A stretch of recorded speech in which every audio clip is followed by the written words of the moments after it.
here on Democracy Now!, democracynow.org, The War and Peace Report. I'm Amy Goodman.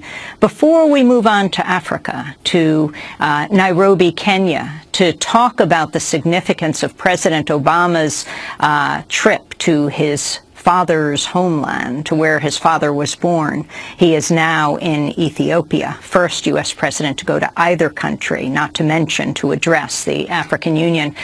We wanted to turn to an oral history project called StoryCorps piece that they have produced called Traffic Stop. It features Alex Landau, an African-American man who was nearly killed during an encounter with the Denver police in 2009. Alex Landau did this StoryCorps interview with his white adoptive mother, Patsy Hathaway. The video begins with her. It's also animated. We never talked about race growing up. I just don't think that was ever a conversation. I thought that love would conquer all and skin color really didn't matter. I had to learn the really hard way when they almost killed you. Yeah. I was 19 years old. I had picked up a friend, and I noticed that we had red and blue lights behind us. We were being pulled over. The officer explained I had made an illegal left turn and to step out of the car.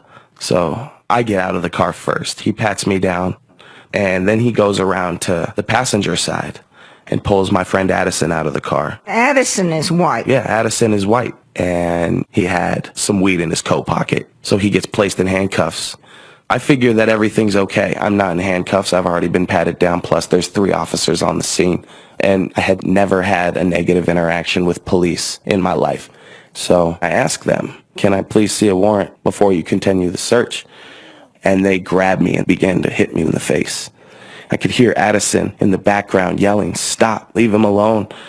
I was hit several times, and I remember gasping for air and spitting and blood flying across the grass.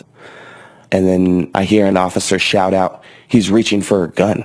I immediately started yelling, "No, I'm not. I'm not reaching for anything." And I remember an officer say, "If he doesn't calm down, we're going to have to shoot him." I could feel the gun pressed to my head. I expected to be shot. And at that point, I lost consciousness. I woke up to a multitude of officers just standing around me laughing. One officer was like, "Where's that warrant now, you f***ing nigger?" It took 45 stitches to close up the lacerations in my face alone. How did it feel when you finally saw me? All I remember is involuntarily screaming. That was the first time I had cried the entire time I had been in there. And it wasn't my injuries that hurt. It was just seeing how it devastated you.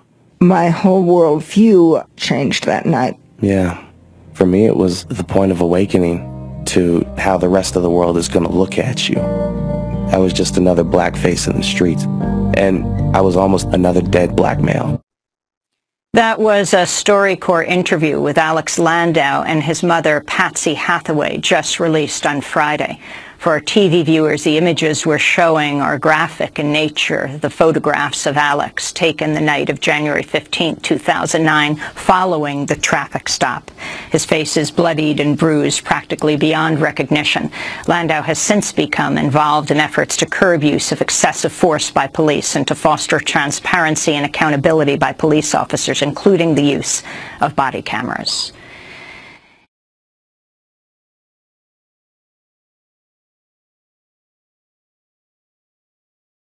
When the race gets hard to run, it means you just can't take the pace. Ain't it good to know now? Jah will be waiting there. The road to World Championship is a journey straight up from national champs. Without confidence, you are defeated before the heats. You can't take the heat, stop the bitching, and get the fridge out of the kitchen. With faith, we win from we begin. Work out weekdays with a straight-up human race team and improve your personal best. Weekends for rest and cross-country. For a drug-free, crime-free, corruption-free environment, straight up 9 to midday, Mondays to Fridays, indoors and outdoors, days and most nights, rich or poor, young or old. I'm your host, Robin Jerry Small, straight up. But if it's required, we'll be on the front lane. You can call me by my name. I am ready to roll. Once the rules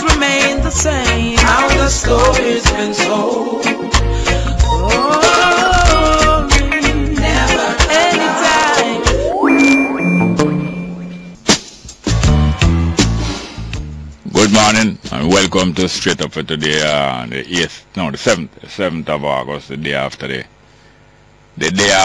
Independence Day holiday and celebration. Well, you know, yesterday, as usual, Straight Up, this program Straight Up, I'm the host, Jerry Small, and the station is News Talk 93 FM, the radio station operated on the Mona campus of the University of West Indies. We had a working holiday as usual, and usual useful discussions and yes. And one thing is clear, not just from the program yesterday, but the discussions throughout the country for days and weeks now, among the young and the old and all different classification of people. The discussion is ongoing and fairly evenly divided about whether Jamaica is really independent, really a nation, really liberated, and what is there to be thankful for, and what is there to be grateful for, and what is there to be proud of in terms of achievement as a nation, as a country, as an independent country. For sure that discussion is really strong and ongoing, and therefore people are thinking about it. And people not only thinking about it, many people have firm opinions about it. No less the young people have firm opinions about it, less than the older people, it seems to me. So that is good. Just a while ago I heard someone commenting, as a usual comment every year around Independence time, around National Heroes Day and those times, Christmas time, New Year's, commenting about the list of people who are being honored by the government, list of people being honored by the government for various either achievement or in order to recognize those people for things that they have done for some people. Sometimes it's for the whole Jamaican people, and sometimes for vested interests, quite frequently being recognized for what them do for the government and for the party that is in the government. And as usual, some of the so-called national awards, they are being devalued by the ongoing conferring of these awards on people for political and partisan favors. It reminds me of something that I heard on the news last night when a lady was relating to the public how they came to be aware of some wrong being done, of a crime being done. So much so that the various orders of I think they have about 6 or 7 or 8 orders of decoration of recognition of honor for Jamaica, starting at the top with is the order of the nation. That is the order that I think were governors general. I think it's governors general and prime ministers get order of the nation. And then I think behind that, below that, is order of merit, like what Bob Marley got. I can't remember the whole socks, I don't know the whole line of them. Order of the nation, at the top, order of merit, order of Jamaica, order of distinction, and all them kind of thing there. Like the OD there. Coming like what the lady said last night, what alerted her and some other people was there was a foul order. That is what alerted her that something was wrong. There was a foul order, and she realized that with that foul order, something dead must be about the place there. Something dead must be about the place there. Anyway, something not so yes, not so healthy. Well, anyway, we're not going to keep up the time as much as sometime. And if there's any phone calls and if any discussion, any opinion that you want to share and offer, please do so. Whether through the text messages, which I could only read 2 of the text messages yesterday. And if you sent any yesterday, didn't hear them read, you can try send them back today, please. And also, we accept a phone call. We have any calls here? Yes, welcome. Good morning, welcome. Morning. Yes, sir. How are you doing? Good enough. Yes, sir. No, talk up, little more. You know, this morning early, yeah, I listen to a program from BBC. Yeah. About Haiti. Yeah. After the earthquake, you know? Yeah. And the whole heap of trickery with the aid thing and how governance and all them things there is controlled from outside. And funny, one of the lady only lady on the program make reference to Jamaica. Yes. And she say, similar to what I said yesterday, how countries like Jamaica, especially back in the time of independence and so, certain kind of people are not allowed to get into governance. Yeah. No, they are kept out of it, and a lot of the aid is from banks in America and the other developed countries. To American and other developed countries, NGOs, and not to the people. Not to the people, but given to people of their choice to go into the country. Yeah. And do as not only as them see fit, but do what is in the interest of the aid donor. Yeah. You know, cause a man from Haiti did I say, if the outsiders did give the assistance to like local people, local NGOs, yeah, who understand the situation and know the terrain, the money would have looked, you know, more well spent. Yeah, the dollar would have go further. Yeah, because them say when you have the foreign NGO, them, the kind of pay where them take for themselves. Yes. That alone, and to every hand, it have to go to everybody cream off at 10%. Yes, and all people looking like churches and people looking like Red Cross and relief agencies. Yeah. Them jack up them pay and all kind of privileges and things where them never used to enjoy in them own country. Yeah. And most time them collect the money in their country, the money never reach to your country. No. Them must say Clinton and some factory where I'm supposed to set up.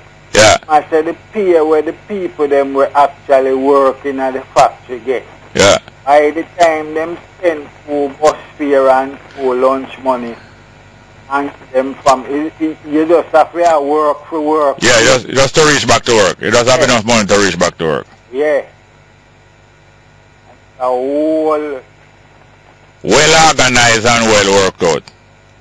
yeah. So more time them aid. They even welcome it. No, the aid, most aid have strings and ropes and cables attached. Web. Yeah, man, web attached. Yeah. Yeah, man, where must the news hour extra? Yeah. BBC News Hour Extra. You can go on the website and listen back Yes. to that. Yeah, man, because I'm there listening myself. Till the sound like Jamaica, same time here, they refer to Jamaica. Yeah. Yeah, man, in our vice. Yeah. Well, anyway, we're not going to be down at it. There must be some way. Yeah, man, right out. This is one of the main things, you know, is when you listen to them, you know. Yeah. Immediately the solutions are appearing. Clear. Start to clarify. Yeah. Yeah, man. Thank you very much. Yes, sir? Thanks, yeah. Another call. Good morning. Welcome to Straight Up. Hello. Welcome. Are you there? Next one. Not there. All right. We have a little piece of music to play. Just like how we were saying, when, with all of the difficulty, and when you start to understand your difficulty, that must make you more down-hearted. You must be glad that you start to understand your difficulty. And whether you want to call life or good, him or she or it, is that is what the culture, mainly the purpose of it serving, to keep encouraging you until you can find every solution, every state of solution. I'm going to play a piece of music there. The Metals. From way back, this one name, He Will Provide. This is the kind of music they must do in church growing up before them getting a record in the industry. He Will Provide. I'm going to hear it now.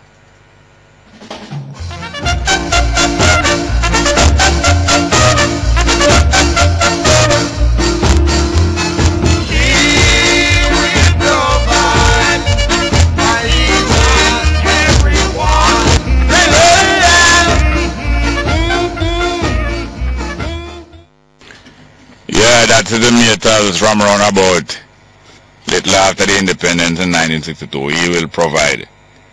Well, let us get back to the phone. Good morning and welcome to Straight Up. Hello.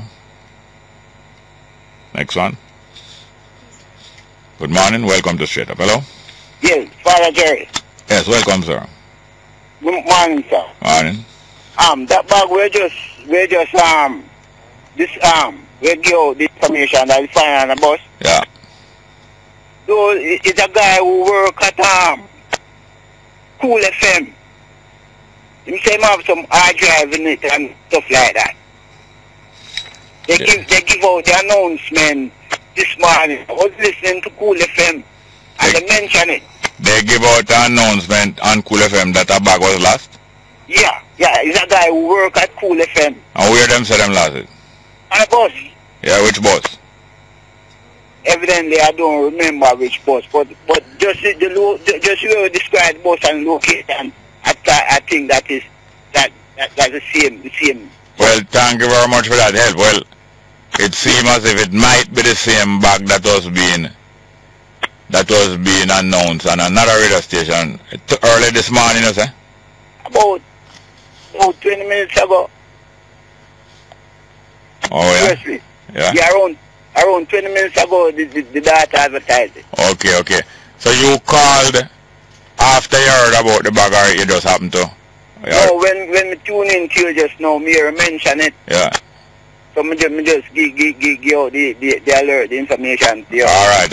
Well, the contents, the things that in the bag, the person will be able to tell what and what in the bag. Well, some things might be missing out of the bag in case somebody did steal it and take out the money or take out something out of the bag. But the rest of the contents, the person should be able to describe, right? Okay. Thank you very much. Welcome, sir. Yes, sir. Next one. Good morning. Welcome to Straight Up. Hello. Yeah, good morning, Jerry. Good thanks. Give thanks and praise to you. Yes, sir. Thank you very much. Yeah, I hear all the while I give thanks and praise to your program, Jerry. John, Rastafari, give thanks and praise to you, man. I just want to talk to you about a short little thing about from long time from the mistake the government make at all times. You see all the mistake the government make at all times. You hear about all the mistakes from Michael Mandy days until this day. From which days? From Michael Mandy days way back before he got. Oh yes. Yeah, the mistake the government keep on making. They cannot run this country with keep on running the country with mistake every day. They need to try and come out of what they mean a Rastafari. Yeah. And another thing again, I have to give thanks and praise and big up a program. I'm going to call back and make you remember about a mistake for Michael Manley did make. Some youth they around here are talking about the mistake for Michael Manley did make. So I tell them to never ask Brother Jerry to publish about some mistake for Michael Manley did make. Can see find him time they till now. You understand? So it's only his mistakes you're interested in? No, it's not only the mistake alone where make me interested in Jerry, but just to the youth them talk about government won't continue to make mistake and telling the people them their lies.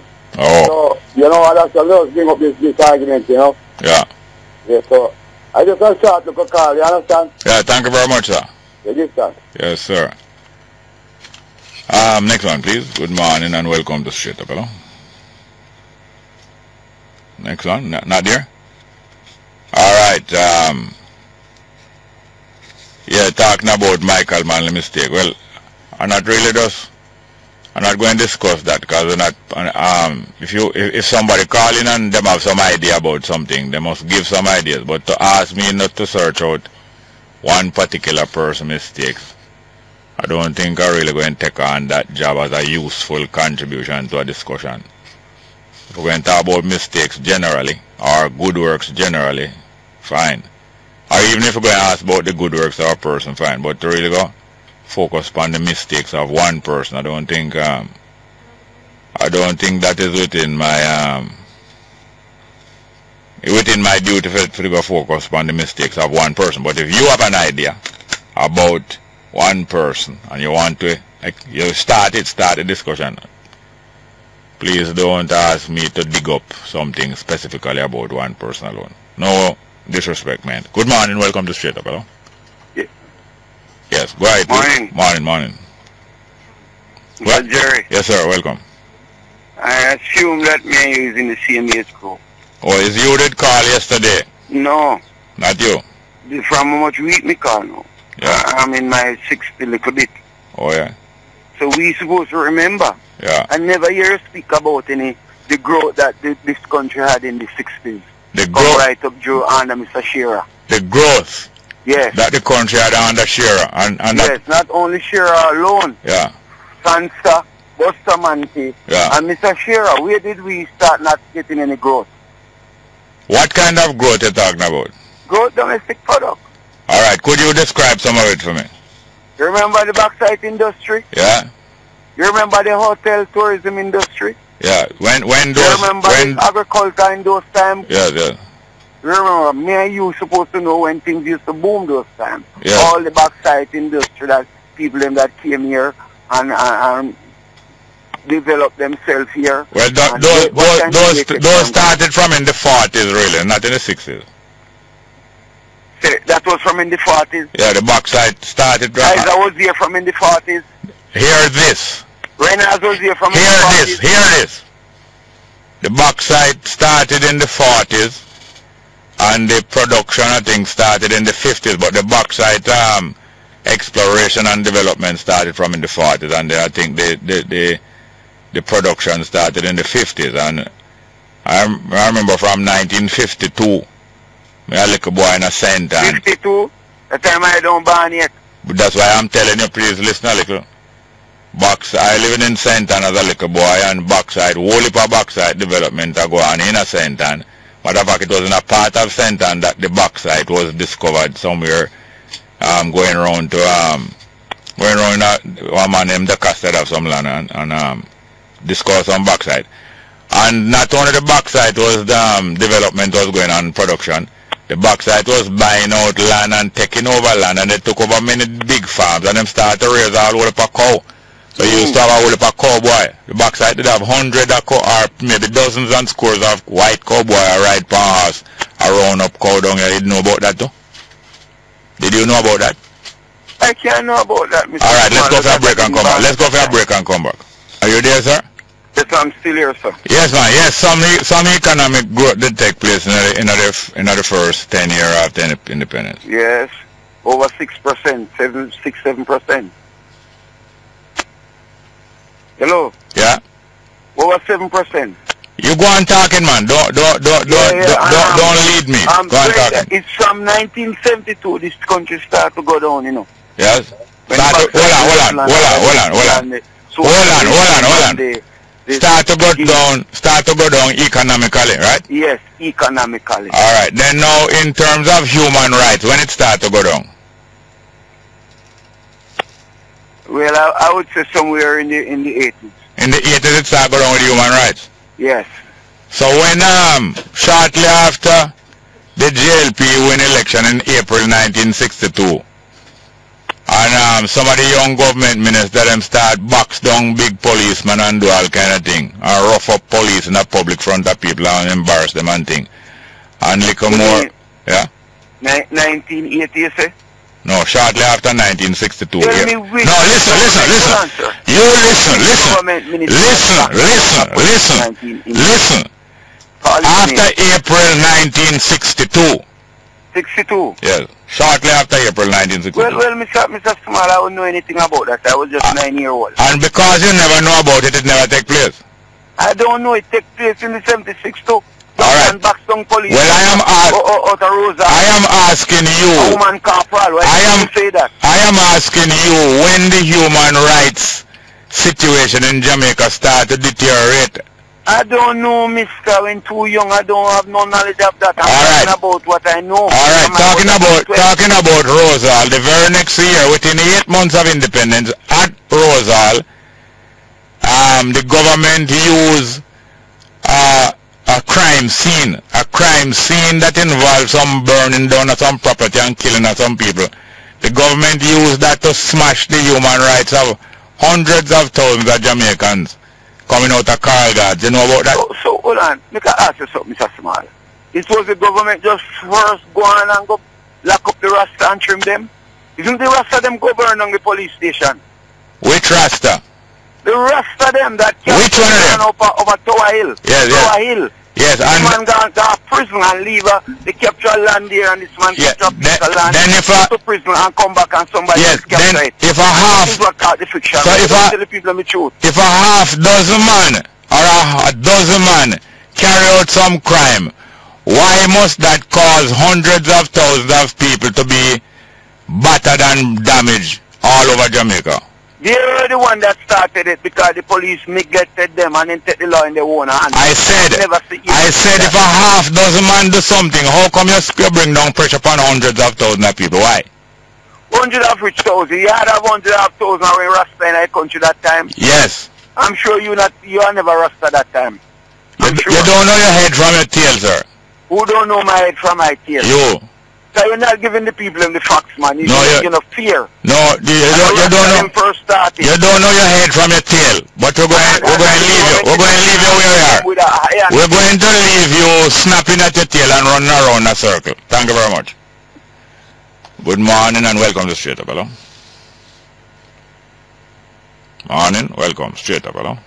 Next one, please. Yes. So him never born when backside start develop. So because he never born, him said that is in the 60s. Him attribute all those things to the 60s, and yet that was going on from the 40s. But him never know about it. And then we ask him when the human rights in Jamaica start to be battered remarkably. He don't know about it. But when we start to relate one of the escalation, him a pinpoint some Rasta. Don't know made from him tail, but it's not a crime still. Next one. Morning Bongo, text message. Morning Bongo. Anyone or group who can't acknowledge you as the foundation of Jamaica future success is a part of the problem. I can't say that I can understand this. Anyone or group who can't acknowledge you, which you, who is this? You, as the foundation of Jamaica future success is a part of the problem. I can't say I understand this. Next one. Good morning, Jerry. Please send happy hot birthday wishes to George O. Dennis, an avid straight up listener coming from Dawn and the family. Okay, happy birthday to no, not hot birthday, happy 71st birthday. Happy 71st birthday. Hello, I need just hello. Can write these numbers a little more, cause it really look like hot to me. I'm gonna show you why it look like hot to me. It's not a fault and everybody write different still. Yeah, I thought this was hot, but afterward I find it says 71st, so I have to make it a little more distinct, please. Next one. Morning, Jerry. Garnet can give the program a 2-week break. Yeah. But things that you don't like, you don't have to make them trouble you so much, even if you don't like them. You can choose to make something don't trouble you, if you don't even like it. So you can choose to make it trouble you, or you can choose to make it don't trouble you. Reality of life is that there's all different kind of things in life. So when you buck them up now, you can either avoid them, or ignore them, or you focus on them. But I think focusing on them not going to make you feel too good. Next one. Big up Jackie and Babs from Puyat Street on their belated birthday. Tell them to keep being the good person they are. Greetings going from Ricky. Alright, you hear that? Jackie and Babs from Puyat Street. Ricky say, happy belated birthday greetings. And keep being the person that you are. Next one. Jerry. What you do if somebody built a house on your land and claim it as their own? Well, I experienced that already. I experienced somebody build a house on my land and claim it as their own, as their own. And I have to move and demand that them either remove the house. First demand that them move, and then demand that them move the house. And if the house can't move eventually, I have to move it. But that's why you must visit any place that is supposed to be your property. You should be visiting it. You shouldn't make a year pass and you don't visit it. Even 6 months. Any part of Jamaica here, I have some property there apart. You should be visiting that piece of property at least 2 times a year. Certainly you shouldn't make 1 year pass and you don't visit it to see what condition it is and if anybody using it up or if anybody change up anything off of it. Because if that person is allowed to stay there uninterrupted, nobody no move them for all 12 years straight. And worse, if them go start pay the tax on it because you not paying tax, they can claim it and the government will give it to them as their own because you neither remove them from it and you wasn't even visiting it and you're not paying the tax on it. Alright, let's get back to the phone. Good morning, welcome to Straight Up, hello? Yeah, morning Jerry. Welcome, how are you doing? Alright. Yeah. Yeah, so we celebrated 53 years of Melicans yesterday. How do you describe us as Melicans with flag, Jerry? Hold on. I don't know. Your phone line is not as clear. Usually your phone line is very clear, but it don't sound so clear, you know. I wonder why. I don't know what's the problem. So you say yesterday Jamaica population celebrated 53 years of begging. Yes. But I don't think the whole 53 years, I don't think the begging started right away. Yeah, but what was the purpose of independence? No, true independence is a starting in controlling the direction and the rate at which you as a group of people want to go. True independence. Yes. But why I raised that, you see, Jerry, yesterday I was listening to the BBC.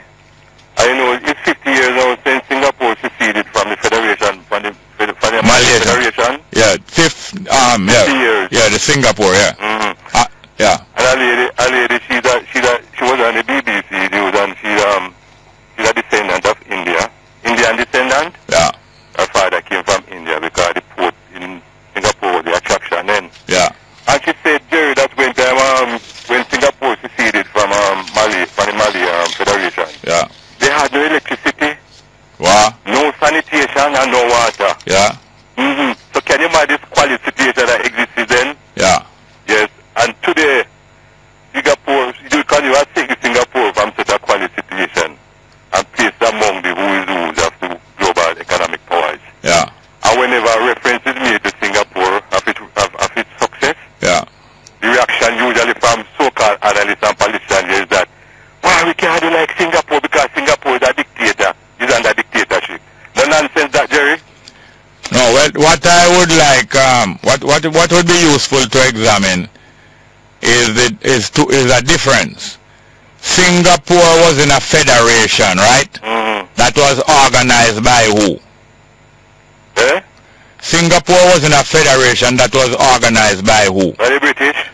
Yes, Singapore was in a federation that was organized by the British before to let go some of the colonies and make them pay for themselves and still pay Britain. So afterwards, Singapore, the majority or the ruling political force in Singapore decided to pull Singapore out of that federation and get serious. Jamaica was in a federation before, organized by the same British, to let go some of the colonies and make them pay for themselves and pay Britain. The majority of Jamaican politically decide to pull out of the Federation of the West Indies but never decide to seriously now go upon them own and be a really independent country. So what is the difference between two countries? What is the difference between Jamaica and no, that history. Both of them was no difference. Yes, of course there was a difference. Both of them was in federations organized by Britain. Both of them was I think Singapore is an island, no? I think so. Yeah. Both of them was like an island state. Both of them was in a federation organized by Britain. And both of them, the political directorship or the political majority decide to pull them out of the federation. Well, when one was pulled out of the federation, there was a disciplined and firm project to really develop Singapore. In Jamaica, there was not a serious and disciplined effort to develop Jamaica. First thing, Bustamante got a knighthood from 10 years before.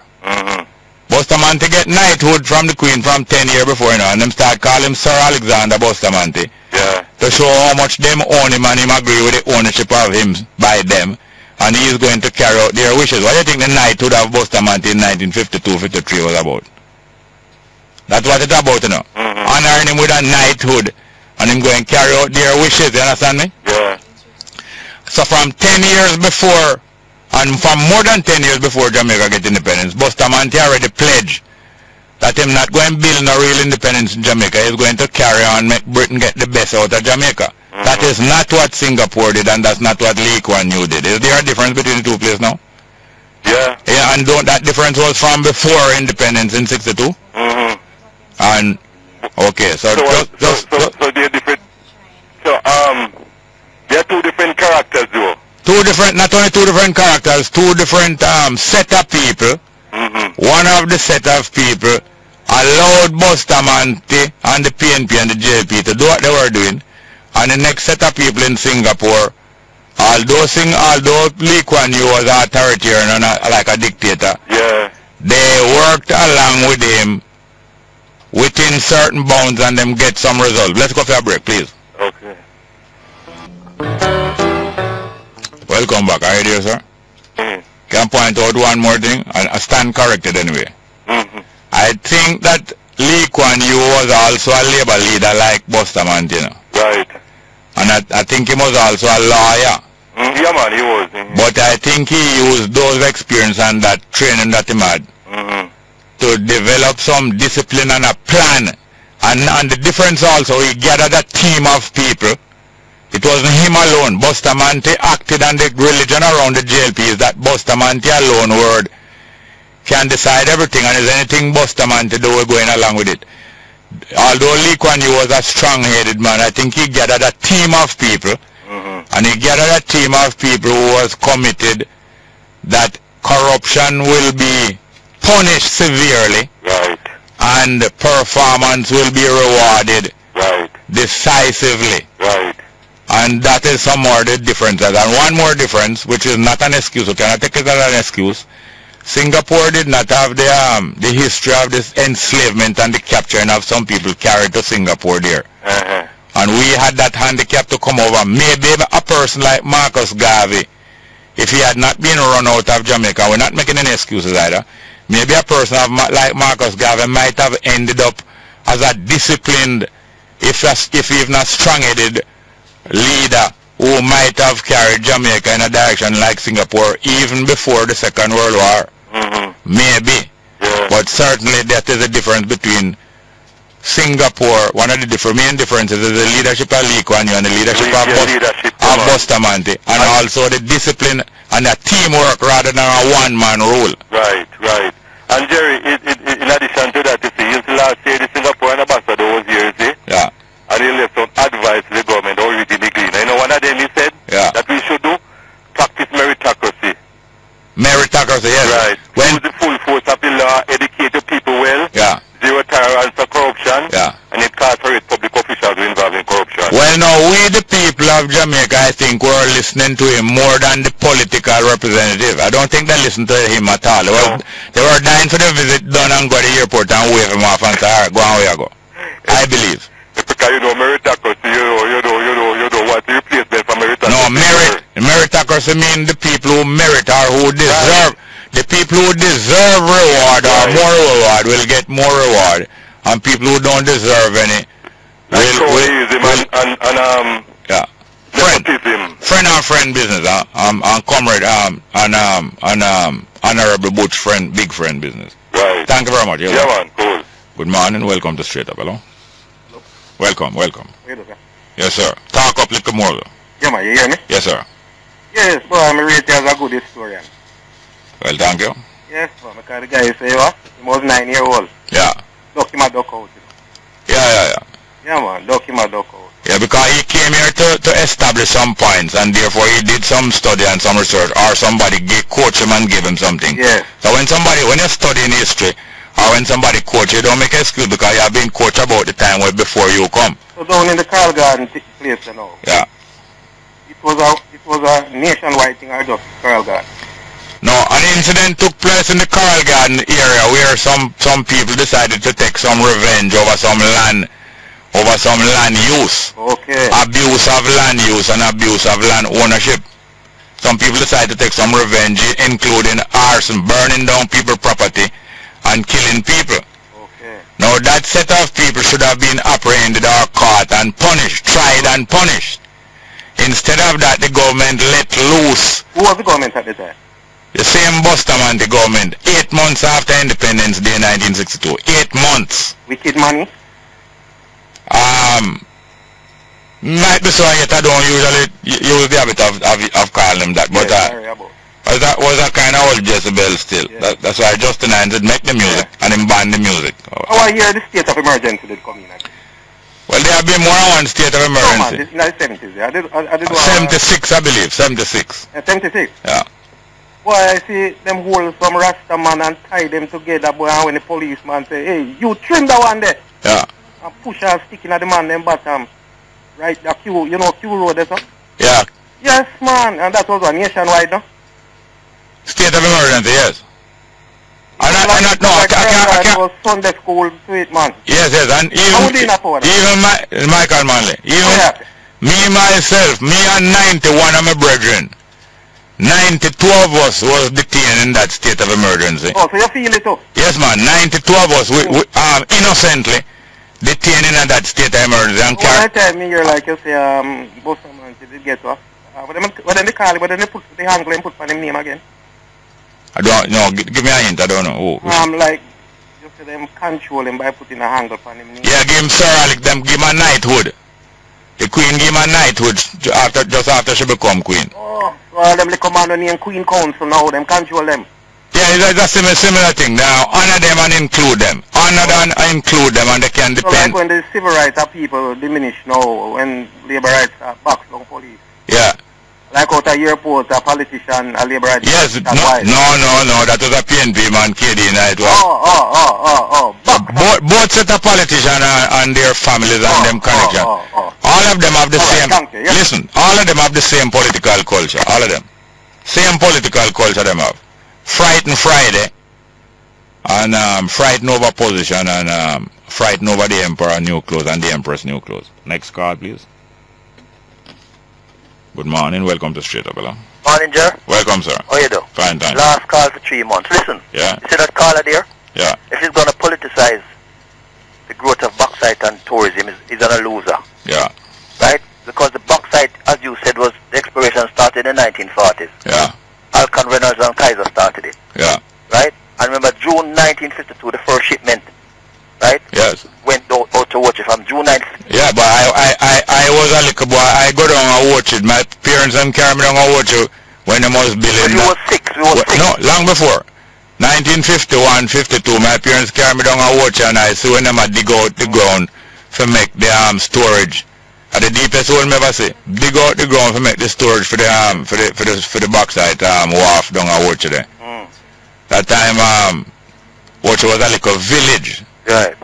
A little fishing village where pure crab run across the road. When you drive through that night time, you carry out a kill pure crab run across the road. See, we see, his thing was trying to link the growth and productivity with politics.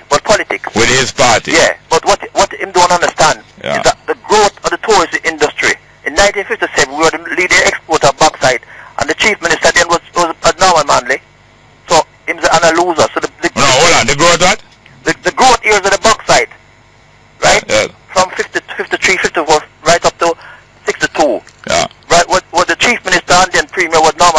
No, my man never become a chief minister till 55. But maybe 55 to 59. Yeah, but his son was made head of the union that was most active in the representation of the backside workers. That's what make Michael Manley.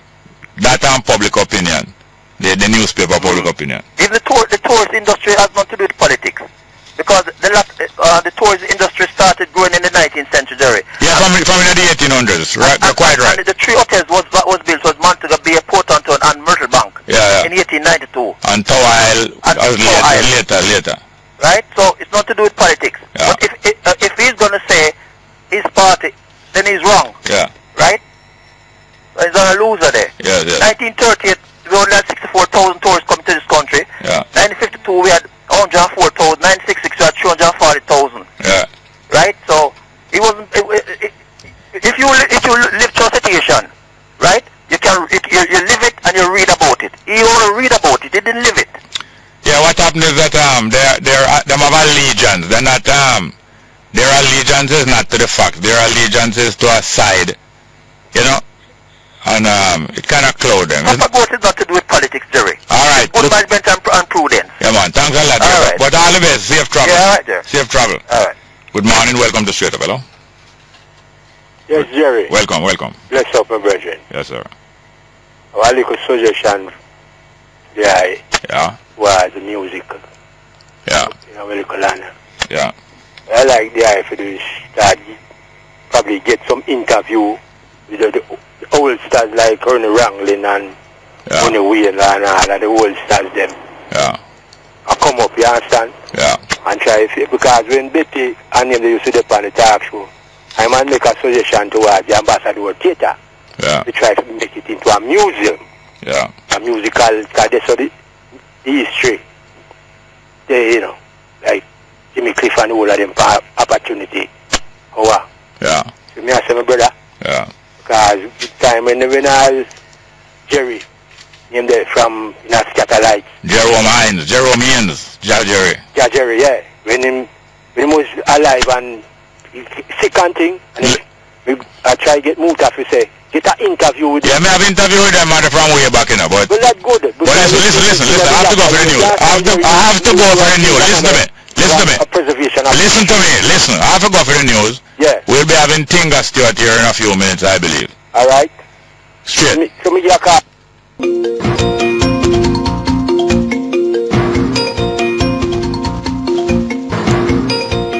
Good morning. With the latest headlines, I'm Kayla Wright. The Kingston Western Police are yet to name the man who was fatally shot yesterday in the Coronation Market in downtown Kingston. However, it is understood that the man is in his mid-20s and goes by the alias Poppy from Chestnut Lane in the Denhamtown community of Western Kingston. He was allegedly killed by a licensed firearm holder after he attempted to hold up and rob the patrons at a market. An alleged accomplice was shot and injured as well. However, his condition is not known. The Director of Public Prosecutions, DPP Paula Llewellyn, has dismissed allegations that the Special Prosecutor, who has been operating from her office for the last year to deal with cases from the Independent Commission of Investigations, INDECOM, was appointed because of the weakness in the cases submitted by INDECOM. Government Member of Parliament Damien Crawford, who has declared he is anti-INDECOM, made the suggestion on social media yesterday, claiming that the DPP had been unwilling to take up cases from the oversight body. However, Llewellyn says her office has to meet a high standard for prosecution of cases in the High Court. She says it was necessary to engage the prosecutor to help INDECOM, given the newness of the agency and the kinds of cases that the body has to deal with. The UN has adopted a resolution aimed at identifying those behind chemical weapons attacks in Syria. UN Chief Ban Ki-moon and the head of the Organization for the Prohibition of Chemical Weapons will be asked to prepare a plan to set up an inquiry. Chemical weapons have been blamed for many civilian deaths in Syria's civil war, which is now in its 5th year. The vote came after the US and Russia agreed on the final text of the resolution. And those are the stories making the latest headlines. News next at 11 o'clock. Stay tuned. Straight Up with Jerry Small continues. I'm Kayla Wright.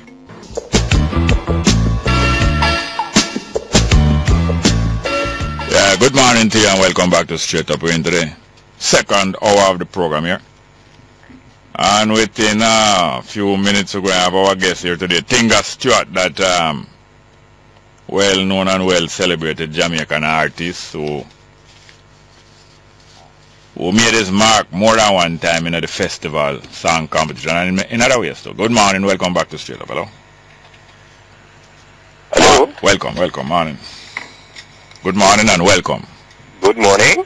Yes, sir. Go ahead, please. Mr. Small? Yes, go ahead, please. Welcome. Yes, sir. I heard a friend of mine lost her purse recently, and somebody called her a little while ago and said that there was an announcement made concerning a missing or lost purse. Yes, sir. Yes, sir.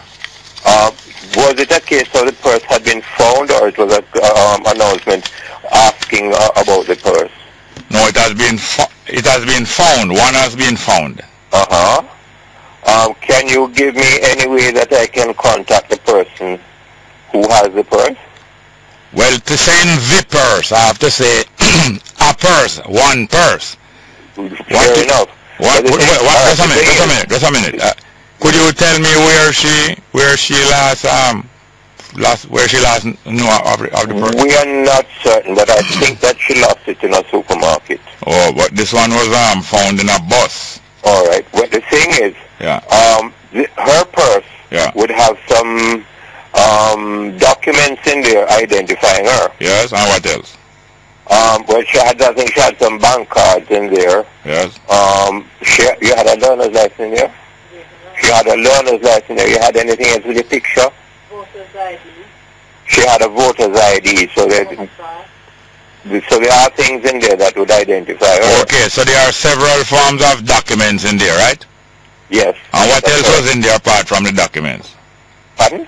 What else was in there apart from the documents? What else in there apart from documents, Shuni? It's a lot of cards. Western Union cards. No, apart from documents. I can't hold him up. All of it is paper documents. All of it is cards. Well, all of it is documents, possibly in card form. Oh, so nothing else apart from documents was in the purse? Not that I understand. It don't seem to match the It don't seem to match the contents of this one here. Oh. What color was her own? What color was her own? Pardon? What color was her own? It was red. Yes, it was a small red purse. Yeah. No, well, this one was. This one is described as a red drawstring purse. Is it a drawstring? Is it a drawstring purse? No, it's not a drawstring. No, not a drawstring. It's evidently it's not hers. All right, well, thank you very much, and thanks for calling here, sir. Pardon? Thank you very much, and thanks for calling. All right, thank you, Mr. Small. I appreciate your help. Welcome, sir. Thank you. Bye-bye. Yes, sir. Next one. Good morning. Welcome to Straight Up. Hello. Good morning, Mr. Small. Yes, sir. How are you doing? Good, Britain. Yes. Can you tell me, under what circumstances was Marcus Garvey deported from Jamaica, left Jamaica? Under what circumstances he left Jamaica? And what was the reason why after left? Well, I only have it from what I have read and from what Mrs. Garvey tell me. Him second wife. Okay. Well, when he was deported back to Jamaica, he came under severe harassment. And that would be the same as threat, right? Yeah. Severe harassment, personally and organizationally. No, but if you interrupt me too much, it's going to take too long. I know you will have to interrupt me now, but give me a little time first. Yeah, so personally and organizationally he was under severe harassment right away. The UNIA in Jamaica owned a building, have nothing to do with the UNIA anywhere else.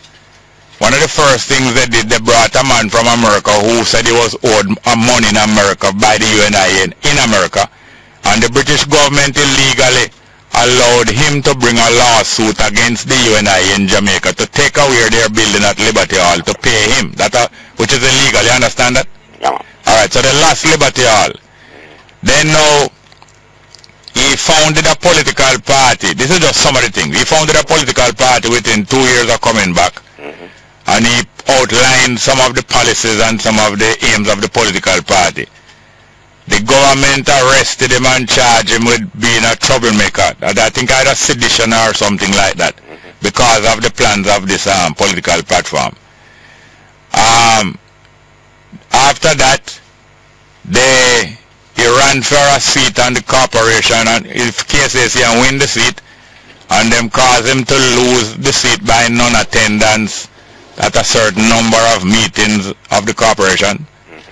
And after that, during that time, he bought property at Lady Musgrave Road, you know, where Small Business Association building is. That is one of the homes that he bought and was living there. That time, a pure white people live at them place. So he came out, no vex them out that when he moving in the neighborhood. Then he buy a house across the road from there and put him sister to live.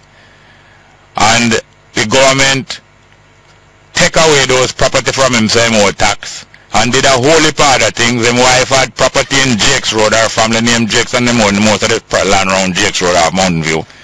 All kind of different persecution and pressure, whole heap of things. And eventually in 1935, he left Jamaica in disgust and said, boy, I'm now come back, I'm going to England. Very well spoken. So would you say he was personal? Do you think he was personal threatened? Yes, man, of course. Okay. So would you say it was an same circumstance why Haile Selassie left Ethiopia? No. Okay. Would you say that? Yeah. Nothing I'll ask you. In terms of why I think Haile Selassie left Ethiopia because he faced threatened. No. Haile Selassie was fighting a war. Yeah. Would you allow me, little? Haile Selassie was fighting a war in defense of his country, which was being invaded by Italy. And being not only outnumbered, but being out-modernized in equipment and being poisoned. And the Italians were also using poison and other illegal measures of conventional warfare. And Haile Selassie was advised by his war council that for you to stay and fight with us to the end is not going to save us. You go abroad and make representation with the people abroad who love Ethiopia, because a lot of black people around the world love Ethiopia, and a lot of other countries were in favor of Ethiopia, and a lot of other populations, and also the League of Nations. They said, don't stay and fight with us and all of us go down. You go outside and fight from the outside. And Haile Selassie left for exile in Jerusalem to carry out that fight. Never left for England, left for Jerusalem. I agree, you know, but I was not on the same scale, but they were both threatened. Thank you, sir. I appreciate it. All right, nice. Good morning and welcome to Straight Up, hello. Good morning, welcome to Straight Up, hello. Morning. Yes, welcome. Yes, Brother Jerry, can I ask a question, please? You have just asked one. Okay. Is it that people have a right to say what they want to say on the program that you have, unless they are going to libel the station or put you into a problem? Is it people have the right to do so? Yeah. So when someone calls in to discuss something about anything pertaining to the problem that poor people have in the country, why is it that it is okay for you to go into their personal life or personal principle or things to get them off track about what they are speaking about? Could you demonstrate me going into somebody's personal life? Tell me about it. Like, for instance, when I call you and I tell you my name, you are telling me that is a position that I need. What name you told me? The right and wrong name. Right and wrong, that's not a name. No, it's not a name, but it's like a nickname. Yes, it's a nickname, that's what it is. Yes, it's still a name. It don't make no difference because it's the name that the slave master give us. We can call it a nickname too because it's not we want it. It's them forced it on us. And so when after discussing with you, I analyze why you proclaim yourself the name right and wrong, and why other people call you right and wrong. You don't like that? I don't like it. Yeah, I'm asking you. No, it's because you're using it and attacking me that I'm looking some fame. Attack? To say that somebody is looking famous to attack them? Yes, man. It is attack because you're accusing me that I'm looking. If I say to you, Jerry Small, you are looking beef to buy when you don't eat beef, long as you're not for the thing, you know. Right now, this phone call here that you are making here, yes, sir, is about boosting your name and your identity. It's about boosting my name and my identity. Yeah, as right and wrong. Yes, it will make people know me. Yes, yes, that's what it is about. Yeah, but you see, that I am looking power and fame. It is really wrong. No, you just admitted it is about to make people know you. Yeah. Yes, and that is what it is about. Yeah, but that is not looking power. Yeah, I would not go and waste this program time about promoting you. That is right. Call again soon. Call again soon. Call again soon. Call again soon. Next call. Morning, welcome. Straight up, hello. Good morning and welcome to Straight Up, hello. Welcome to Straight Up, hello. Hello? Jerry? Yes, sir, welcome. Yes, good morning. Wagwan. Yeah, man, right and wrong, you know. R-A-W. Yeah, yeah. Raw, need to be prepared. Anything raw, you know, you have to cook it up. Jerry. Well, yes. Yes, looking at Jerry. Yes, sir. Air traffic controllers. Yeah. This state of affairs that exists down at the airport is a very serious state of affairs. Yeah. You know, this thing, I mean, should be addressed from a long time. I don't think it's the first time that the air traffic controllers have complained about this. No, we have heard about it, and it's not just a complaint about work conditions. It's a warning of danger. Exactly, Jerry. Yeah. Right? Like with many other things. Yeah. That the government have been warned on. Right? I mean, the water situation in the country. Yeah. I mean, the hospitals, the health situation, and all sort of things. You know, which they choose to be quite negligent with. Yeah. Yeah. Something really needs to be really done about these things and some, because we always need like things to get, you know, very catastrophic. Yeah. For people to really get up and do things, you know. That is the problem in Nigeria, in the country, and think they find money to do other things that are quite irrelevant, right? And then went to do the things that are of importance, what is important to the country. All right, hear this now. Yes, sir. Two things I noticed. Yes, sir. They said categorically that when they wrote the minister, yes, sir, he has not even replied to them, has not even acknowledged their letter. Yes, sir. Now that is a serious thing. And the next thing, yes, sir, he said that more than one time. Yes. Planes have had to be diverted away from Jamaica. Yes, sir. Because of the danger to life. Yes. And this is caused by equipment that is outdated by a couple decades. Yes, obsolete. And primitive. Yes. Yeah. Yes, sir. You know, you can imagine that, you know, right? You can imagine, you know, the workers. Yeah. Right, in an organization, writing to the minister who is in charge of that, and he neglecting, right? Neglecting. Little articulate minority. I don't know what people. Little articulate minority. About 20 or 30 air traffic controller. Right. Is that no big thing to him? Articulate minority is not no word for people. Them can't win election. Right. I mean, you know. Yes, me know. You have to really wonder, man. Yeah. Really wonder. Yeah, but it is good when people are articulate, because that person representing the air traffic controller, them seem to be very articulate. Yes. And him don't seem to be alarmist or you know, over dramatic and all them kind of. It seemed to me it sound reasonable. Yes. Thank you very much. Jerry. Yeah. Quickly, you know, it's just like if you're driving your vehicle, you know. Yeah. Right? And anything is happening, you know. You're going to get certain warning light. But you have to do it. The other day I just overhauled my vehicle, you know, Jerry, and went right through the electrical system. Yeah. But, I mean, things like that and so on. Preventive maintenance. Maintain before the thing happen. Exactly, Jerry. Yeah, land the plane before it crashed. Before it crashed. Happen, Jerry. Yes. And if it's necessary, you dump out even some of the fuel. Exactly. And all kind of thing before. Yeah. You know, Jerry? And this automatic pilot thing where government are run off. Yes, Jerry. And that's how you build Singapore. No, it can't work. Yeah, only Jamaica can build so. Yes. Quickly, Jerry. No. That Jimmy Cliff movie. That is on. It's on True to Life. The harder they come? No, it's not true to Jimmy Cliff life. It's true to Reagan life. Okay. But not every piece of it, you know. Yes. essential part of it is like is based upon the life of Reagan, a 1940s badman and gunman. Oh, okay, gangsterism. Yes, but the music part is adding now to bring it up to the 60s, you know? Yes, Jerry. Thank you very much. Good, Jerry. Morning, welcome, straight up. Good morning. Yes, ma'am, Wagwan. King Celestia, blessed morning, Aya. Thanks for that.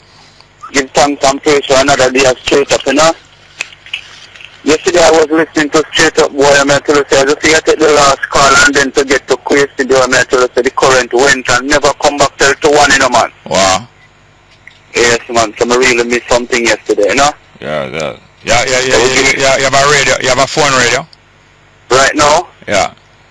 No. It's a good to have a phone radio or some device like that. One on this phone that I'm using, but we never did have the antenna for it. So I have to do a little plug-in in. Yeah. So I never did have the antenna. Yeah. They did really show me off. Yeah, man, but we give thanks to today still, you know? Yeah, man.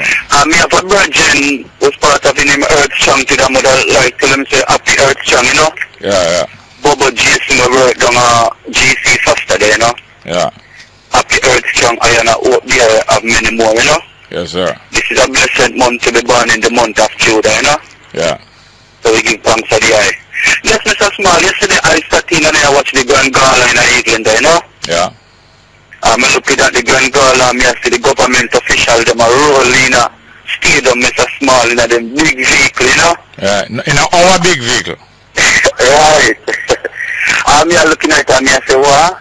I wonder if them people really know how them come to have this kind of privilege. Saying? Again, me see, man, a parade round in a stadium for horse, Mr. Small. Yeah. And me say, look at it, one time black man couldn't even go up on a horse, you know, Mr. Small. It's against the line, you can't fear that it's too much of a prestige for a black man. Yeah. You would have to be a free man of color to ride a horse, you know? Yeah. Yeah. And me look and me see the police, them Mr. Small, you know, them red, white and blue, red and white, blue and white. And me say, what? Look at those colors dominant in a national stadium at a part of when they might celebrate independence. Me say one of them people really know what these colors represent. I know, Mr. Small, I don't hear any resolution coming out of independence celebration. And if you are in celebration of independence, Mr. Small, broadcasting live all over the world, you should have a resolution for the people. You should have a aim. You should consider where you want the country to be in a number of years from now, or what you are doing now. That is what real nations do. Yes, you must have resolution. But I am saying, Mr. Small, you see, if I was of any authority to government, you see the instrument of them call must be Vuvuzela or something like that. Vuvuzela, yeah. Yeah, you know some of the band that thing out of Jamaica, Mr. Small. You know, it's a big distraction for people nowadays.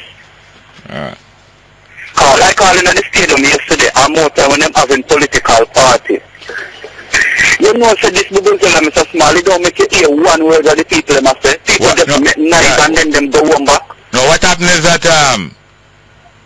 it would be better to implement some rules about the stadium more than you try to ban Vuvuzela out of Jamaica. Because you can have a rule that no Vuvuzela or equipment like that must be sounded during any function in the stadium, unless maybe it's a football match, you know.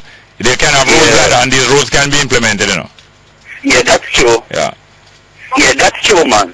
Yeah, I really thought that. Yeah. Especially if it's in government meeting. But what me sister, you know, the government doesn't mind it, you know. No, they like it, because that is what whip up the kind of mentality that will vote blindly.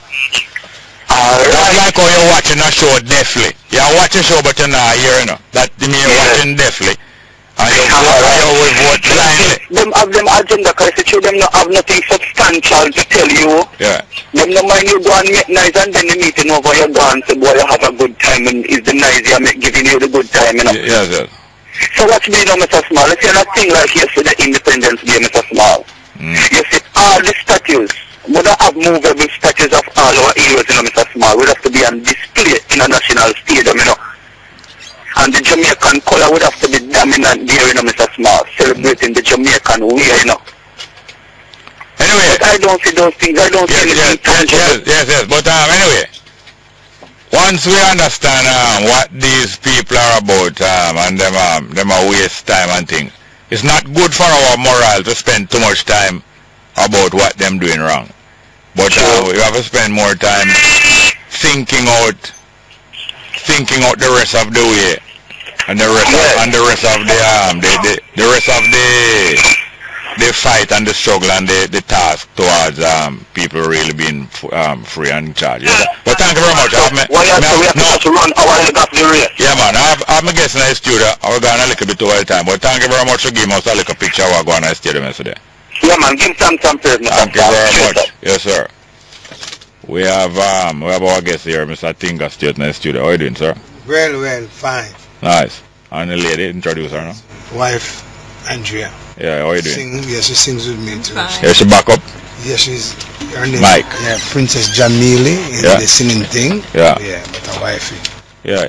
The morning after I saw you, I think it was Friday morning. Right. It's Friday? So long? It was when? Last week. No, when was it? This week? Yeah, man, this week. I think it was... One of them morning I saw you and I see him there. Yes. Thursday. The same morning when I come up here, I played 12 music. I saw some start the show, you know. And then now this morning when you come here, I leave it, but fortunately I think you bring it still. Yeah, yes. Yeah. Now they play the music. Yeah. How far that did reach? Play the music? Yeah. That song was a winning song for 1974. Yeah, that means and the other one was 82. 81. Yes. So that was 9 years. Yeah, and I wrote the one for my younger brother, Hooray Festival. Yes, I remember. 75, yeah. What's your team name again? Roman. Roman Stewart, yeah. Now, play the music. It's not Ernest Smith that write it. Yes, Ernest Smith. Yeah, man, because it really have that. Yes. It really have him kind of, a Pluto Sherman and Ernest Smith kind of treatment. Yes. So along with you, Pluto, Ernie and you and thing, when you help mark out a kind of storytelling song. Yes. Other people participate in that. Yes, in that time, yes. Yeah. Yes, for that time. And using everyday scenes that people can relate to. They're not traveling on a minibus or this or that, man, or watch a farm, you know. Yes. Everybody can relate to them. He also wrote one for me after that, a song called El Seda. Oh, yes? Yes. Remind about that one. This one say, El Seda, yeah. No mash up the one boo. Yeah. It was one good one that he wrote for me and did well too in the Caribbean and all them things, you know. Yes. I remember I was working a good year at the same year when Bob Marley passed in. Do you remember? When no way better than yard. It's just after Bob Marley passed. It was the August after the May. Yes, yeah. You remember? Bob Marley passed May of 81. 81, and you win that. Sanky Davis, who wrote the song, was talking to him and telling him that he's gonna give me a song to enter, and he was very enthused about that. Yeah, because Sanky and him used to close him. Sanky and Bob, Sanky even write a few music for him. Yes, and that time Rita Marley came and listened. You heard the song? Yeah. Then she said, come into the studio. So the Wailers band did the backing. Yes. So that was one of the first projects them probably did after Bob passed. Right. But after, when I won that year, the studio was locked up until the song won. Oh, yeah. Then them open up things and, and then start, Up on Hope Road or down Hope Road. Hope Road, yeah. And what Sang very skillfully in writing the music, him capture, like most good writing, captured some sayings that the people are already familiar with, adding some other sayings that you might be introducing to the people. Right. Like, no way no better than yard is a whole time saying, you know, say, just like say, dance, learn to dance a yard before you dance abroad. Or when people might look and say other people life nicer, and you reassure them and say, no man, no way no nice I can. And him say, even great enemies sit up on a reason, no time to war. Yeah. You know, that's a great part of the song too, you know. Yes. Another thing that it did, a lot of people, male and female, was highly encouraged by the Rastafari movement and looking forward to say, boy, one day we're going to leave here and really go back, go build Africa. Right. Usually refer to Africa as yard. That's right. So whether you are a Jamaican wanting to build Jamaica, or whether you are somebody looking forward to the greater community, because Jamaica can even become part of the African But Jamaica is a member of the African Union organization.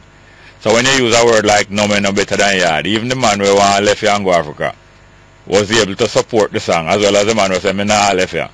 That's right. Yard refer to, people refer to Africa as yard. Yard, yes. And when Jamaican they are foreign, them refer to Jamaica as yard. So all these things is very catchy. Yes, very catchy. Yeah, man.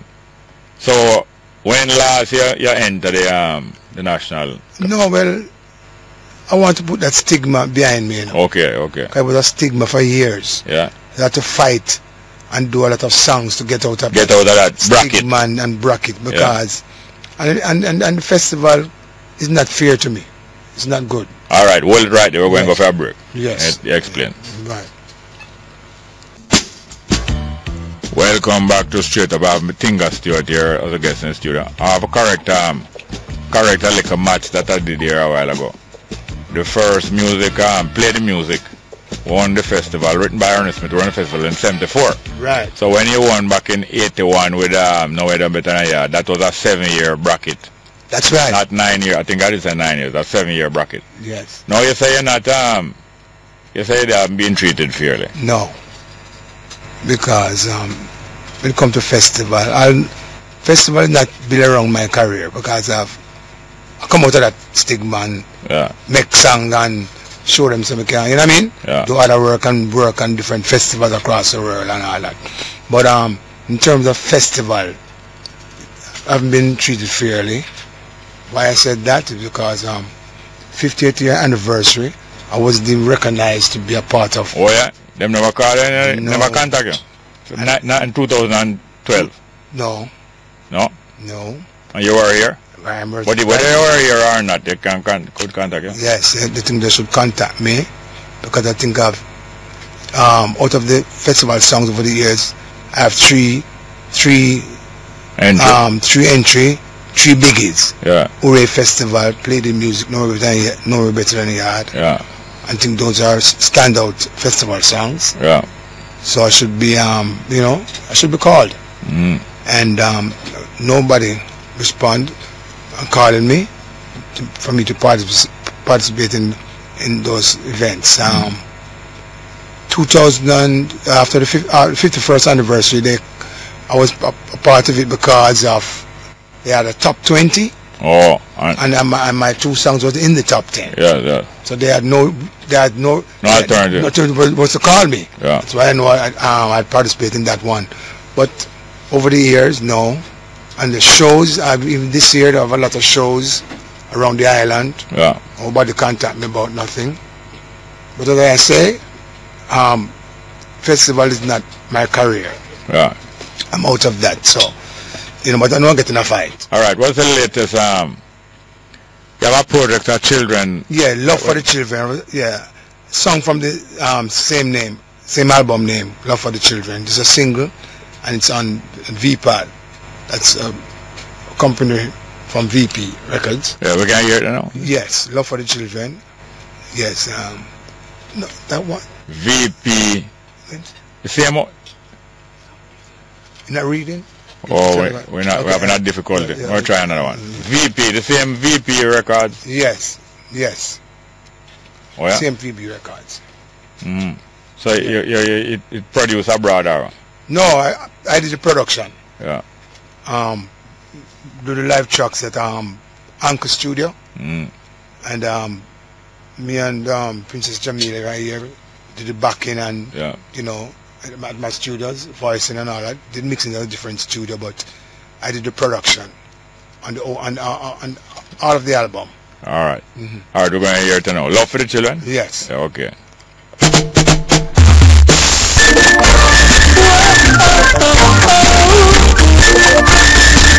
This is Tinga, singing for the young ones. Little dear, good to be a fine young man. Never once did he want to be a gunman. Yeah, I like at least 3 aspects of music. I like the words and how you deliver them. I mean, like the rhythm, and I like the guitar. The rhythm is a rhythm guitar. Yes, man. Wow. Yes. Yeah, wow. I like it. Yes. Yeah. So what next? Well, I'm going after a couple shows overseas coming up, you know. Yeah. The Calgary Reggae Festival. Yeah, Canada. That. Yeah. And thing, you know. This is the 4th time I think I'm doing that festival. Yeah. So most of the people that really like my performance. Yeah. Over there, and I was in Brazil, just coming back from Brazil. Yeah. With like a promotion and thing, but I'm telling you, Brazil is up. Yeah. With the participation within the crowd support and loving reggae. Maybe all the Olympics are big carnival the next year. Maybe you could have got a few days. It's you know, whenever time I have a show in Brazil, the crowd is overwhelming. I'm talking about some 15 to 20,000 people. Yeah. Them kind of crowd that come out for shows. If you have 4,000 or so, that's like a flop show. Yeah. to that people come out. The other man when I saw you at CVM, you were going on to do a show there. No, we're doing an interview. Okay, yes. Yes. Yeah, that's good. Presenting this new song. The new music, Yes. So, my lady, how you got involved in the singing, the backup singing and thing? Well, Tinga is actually the person that brought me in the backup singing thing. Yeah. Yes, at first I wasn't that serious with it, but knowing the man Tinga is, he wasn't joking at all, so I had to take it serious. Yeah. And of course, Sandy is also my inspiration. That's Tinga's daughter. Her name is Symphony. Yeah. Yes, she taught me a lot. Also, Angela Stewart. Oh, I know Angela Stewart. Man. Yes. Don't you? She's a teacher. No, she's a teacher. No, she's not a teacher. She's a singer. Tinga's. No. I'm mixing her up with a teacher we used to run Bonaway school at school. Yeah. And you're singing your own right. You could tell, man, that you're Princess Jamili, and you have a couple of videos on YouTube. Oh, yeah? Yes, I do. Yeah. That's good. So when you travel, you get occasion to travel then? Yes, I do. I travel with Tinga. That's great. Yes. All right. Well, we just have a couple more minutes and I want to play a cut from the yes, the best of Tinga. From the the best of Tinga Stewart. What name? Fire. Yeah, this tell a little about it. Where this song was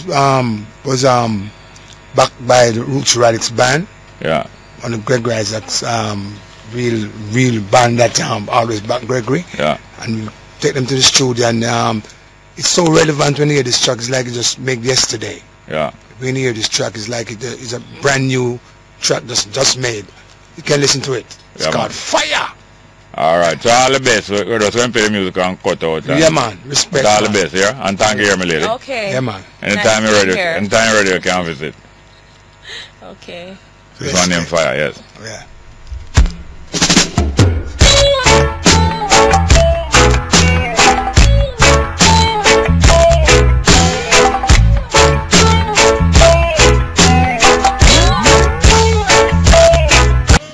Welcome back to Straight Up. We have some text message here before we take a phone call. Next one.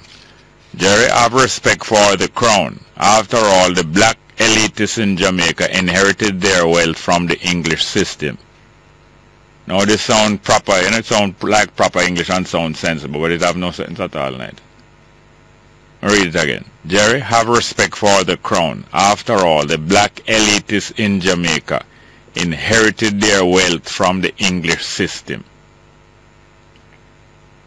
They are telling me and you that we must respect the crown because the black elitists in Jamaica inherited their wealth from the English system.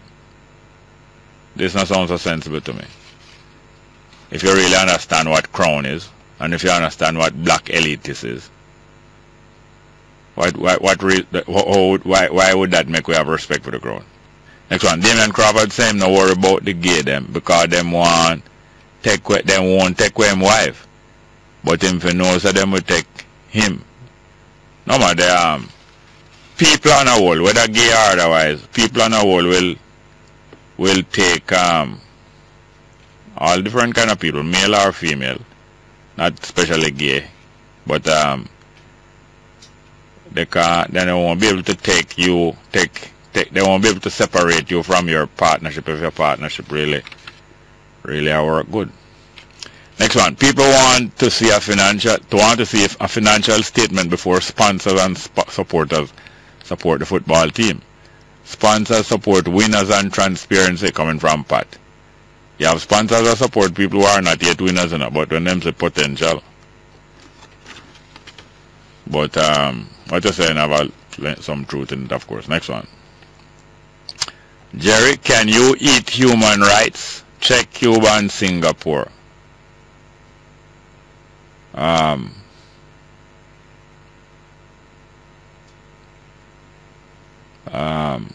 Not even, I don't see anything ever comment on. Next one. Jerry, Jamaica was a western outpost for European people, and when they went away, they took all the civilization with them. Yeah, they took all the civilization with them. I wonder if the person that passed common entrance abolished long time ago. Next one. Good morning, Mr. Small. Please send belated birthday greetings to Dijon Kirkcaldy Smith, who turned 16 years old on the 31st of July, from Mom Georgia and Dad Loxley, sisters Bianca and Jade. Thanks. Well, happy birthday to Dijon Kirkcaldy Smith. Hope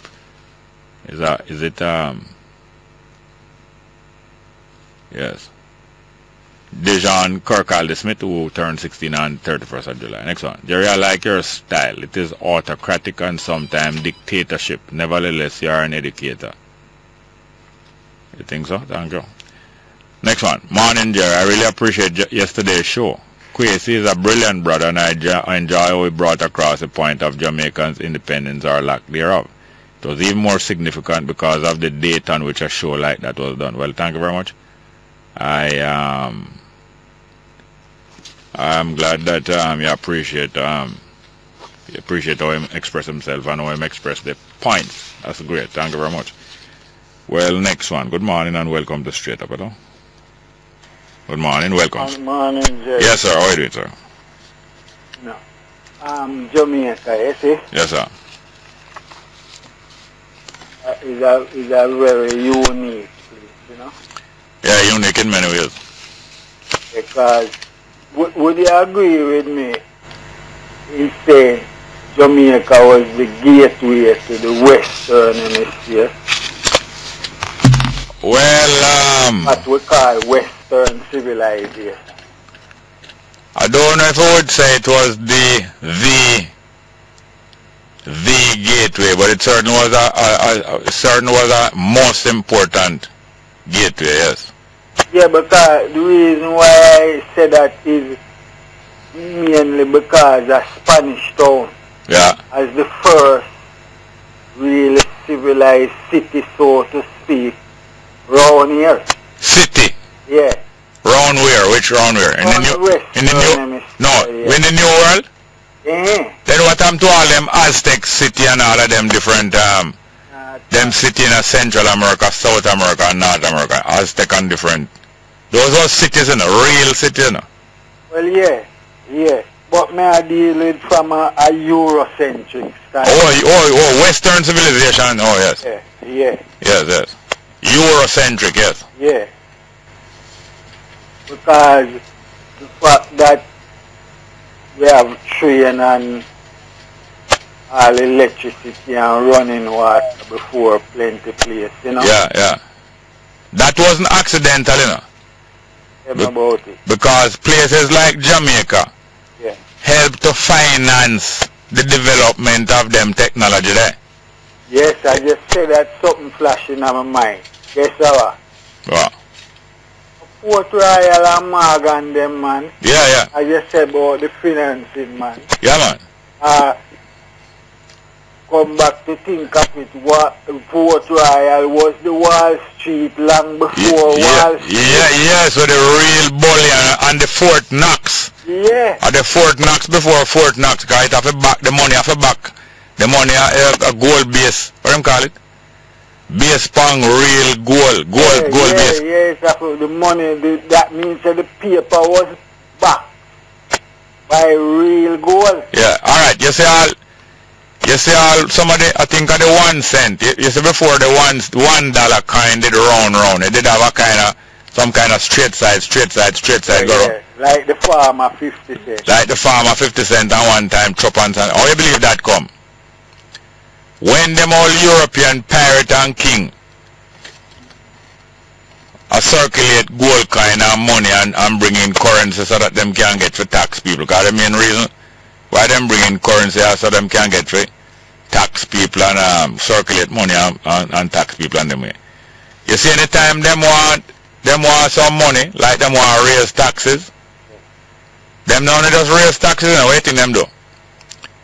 Chop off the side them, chop off the pieces around the money, chop off all 8 pieces around the money. Yeah.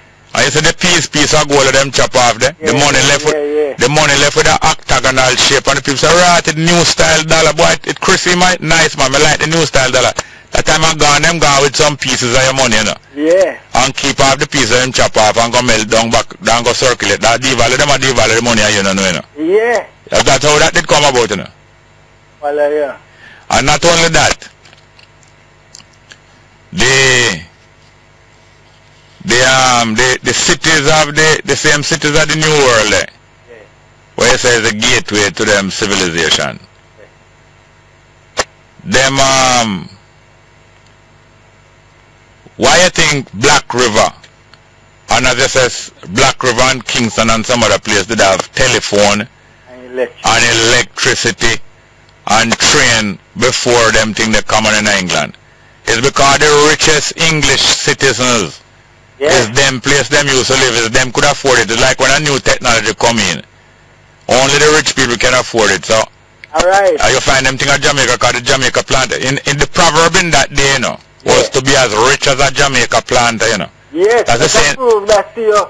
The man them, I hear a story one time where say when you see some poker game go on in London, so back in the time. Yeah. You can't just go there, go sit down around the table, you know. Yeah. The man them have a one who you. Yes. So if you claim say you are rich man, yeah. So the proof is, yeah. Which estate in Jamaica yes, is your own? Yes, if you don't have no estate in Jamaica, you're not really. You don't have no money. You're not rich yet. No. You're not rich yet.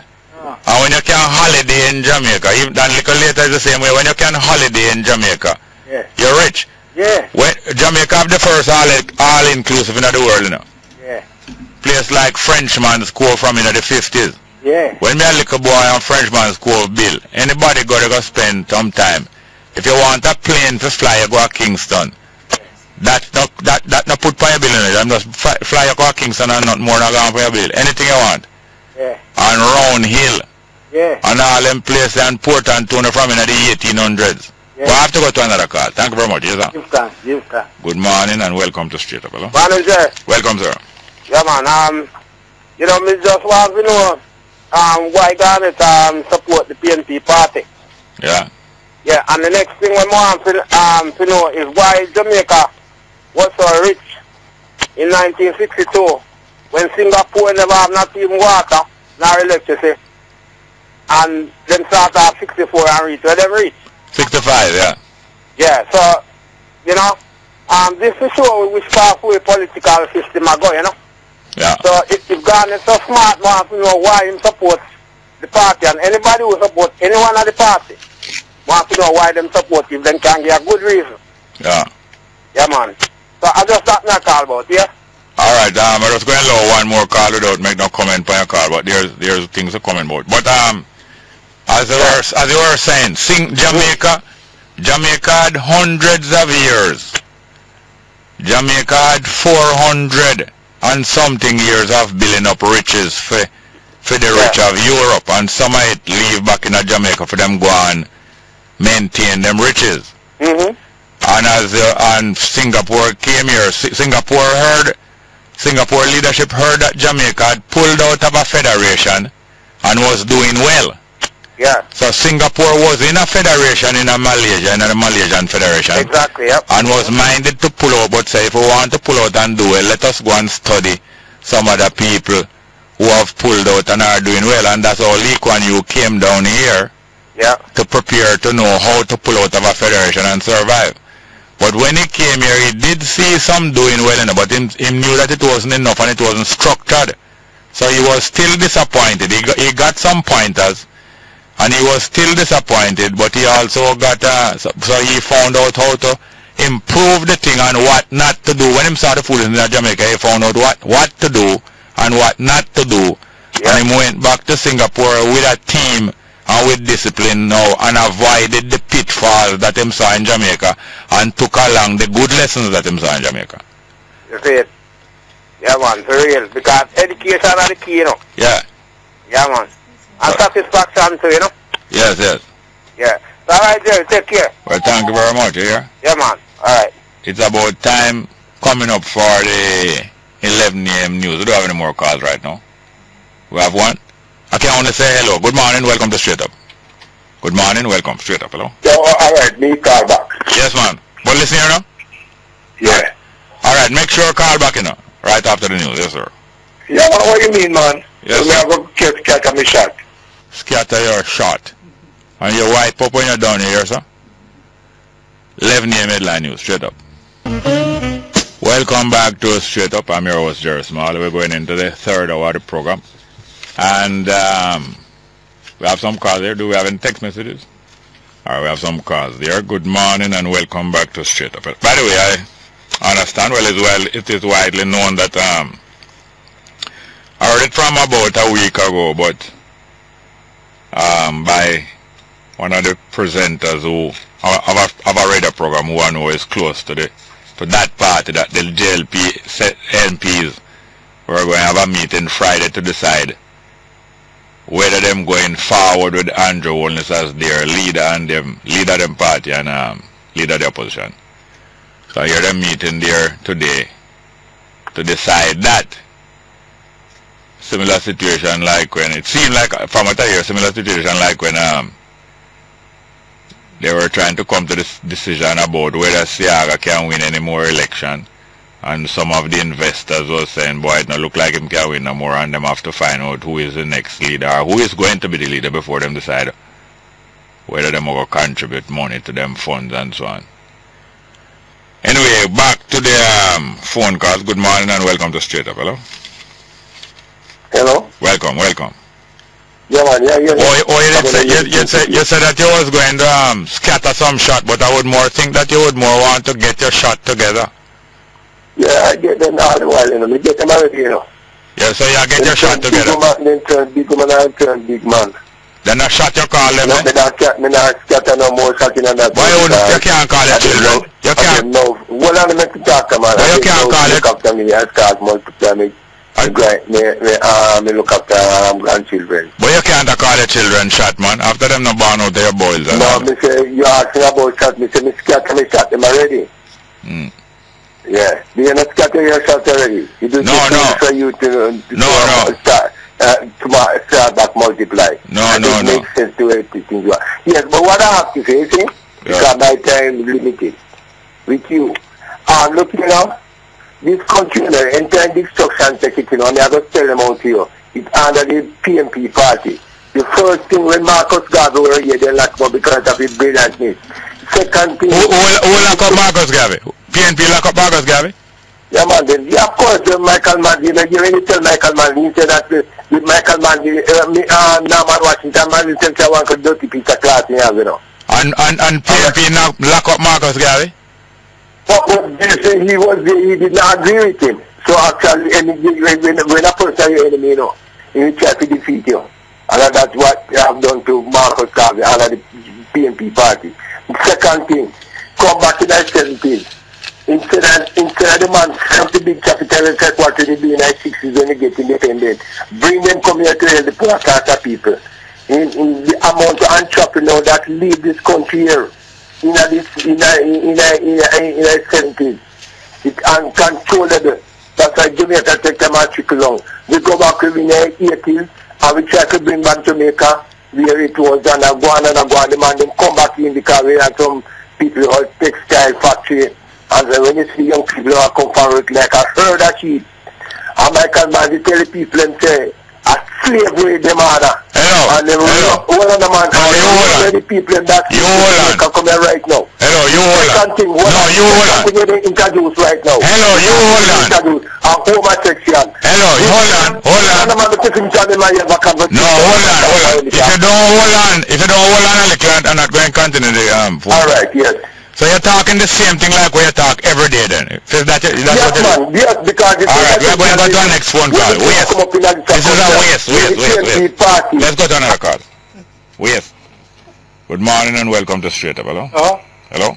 Yeah, me just answer a question briefly, you see? Yeah.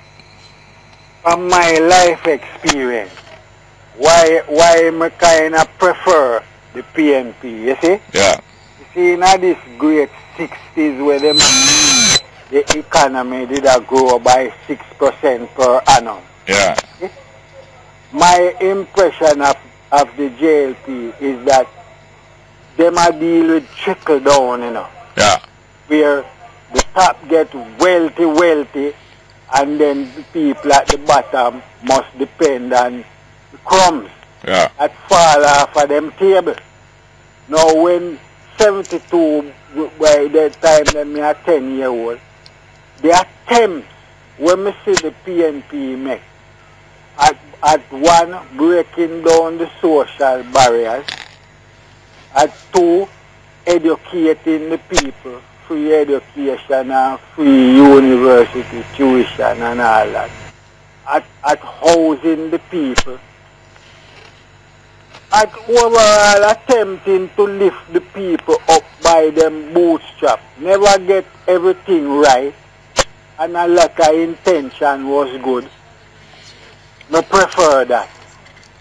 Yeah. So you can give a reason why you make a choice, make your choice. Yeah. Yeah. I prefer that. Cause growth is a nice thing in our economy, you know. Yeah. But I keep saying, most time when you hear, especially the country them where grow by leaps and bounds, is the people them at the top are grow where left the bottom. Yes. But at the same time, for the same reason, I believe there is a lot of people and most likely more people who are disappointed with the direction with the PNP take in the 90s and in the 21st century. Yeah. Because although we know that neither socialism nor communism was a perfectly worked out thing, at least some self-reliance and some discipline and some land reform was one of the main things from the 50s that even the PNP did promise to explore, because these things, land reform is not an easy thing to carry out, you know. No. But it has to be worked out. So I'm not trying to say it's an easy thing, but these things have to be worked out, and it was recognized at that time that these things have to be worked out, and that socially desirable and healthy situation can't work out unless these things are addressed. There's something about land reform too. Yeah. It is if you are allowed. Yeah. It is if you are allowed, you know. Yes, but when you avoid indebtedness and avoid certain anything, even the small country has to be allowed. Because Singapore have to provide housing and living space for the people and for prosper, so, you know. That can't go without them address that, you know. And that's a major part. I think it's a very high percentage of the population of Singapore that is housing. Almost everybody who you say own a house. Yeah. It's a thing where you get it through something like the housing trust. Yes. But when you go move, you sell it back to them. You have to, yes. Or you own it for up to 99 years. Yes. It's not a thing where you pass on to your descendant, and your descendant go pack up no wool and the rest don't have none. Yeah. These things have to be worked out. Thank you very much, yes, sir. Thanks. Good morning and welcome to Straight Up. Hello. Good morning. Welcome, sir. A few days ago, yes, sir, I sent in a text message. Yes, sir. Highlighting that one of the Ashanine brothers nearly was charged for contempt of court. Got the thing. Yes. But that is the same case with Liberty Hall. Yeah. But you just make a sort of short reference and didn't, and you say it was a different case. Wasn't Liberty Hall case. Hold on, please. It wasn't Liberty Hall case, that what? You made reference as if it wasn't the Liberty Hall case. Which what? That Asher 9 nearly got charged for perjury. When I made that reference? Today? A few days ago when I sent in the text message, man. Yeah. I can't quite remember. Well, I know, because I'm an older person than you. Yeah, but that's not the reason why you know it. It's not because you're older than me why you know. You just know. I knew that it was that case. Yeah. And when Mr. Asher 9 saw that Mr. Manley was treating Garvey in an unprofessional way, he sought to intervene. He wasn't there in the court about Garvey's case, you know. Yes. He wasn't representing Marcus Garvey, you know. Yes. But he was there and he saw and he tried to intervene. Yes. Because one of the things people must understand, that a lot of the people then that went to England in wartime, they were coming back to Jamaica with white wives. Yes. Marcus Garvey just asked a question. If there is no intelligent black woman left in Jamaica, and that caused a consternation against Marcus. That's why a lot of the middle class people didn't support Garvey, although a lot of them were black. Because them take that against Marcus. And Mr. Manley, he tried every way possible to make Garvey look like a fool. Even in the KCC, he challenged Garvey to come outside because to him know that he was a great athlete and he knew about boxing. So he challenged Garvey to come outside to show Jamaican that he could beat him up. Yes.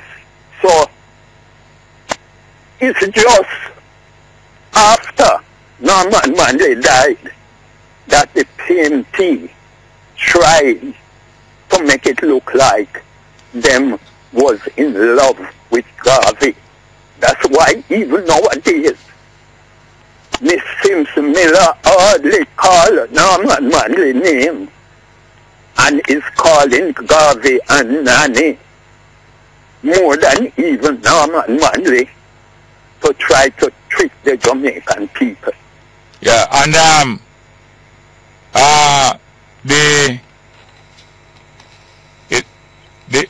PNP don't them not to celebrate Norman Manley for another reason, that him the move we make for make available the voice of the people in a referendum in 1961. They never like that precedent at all.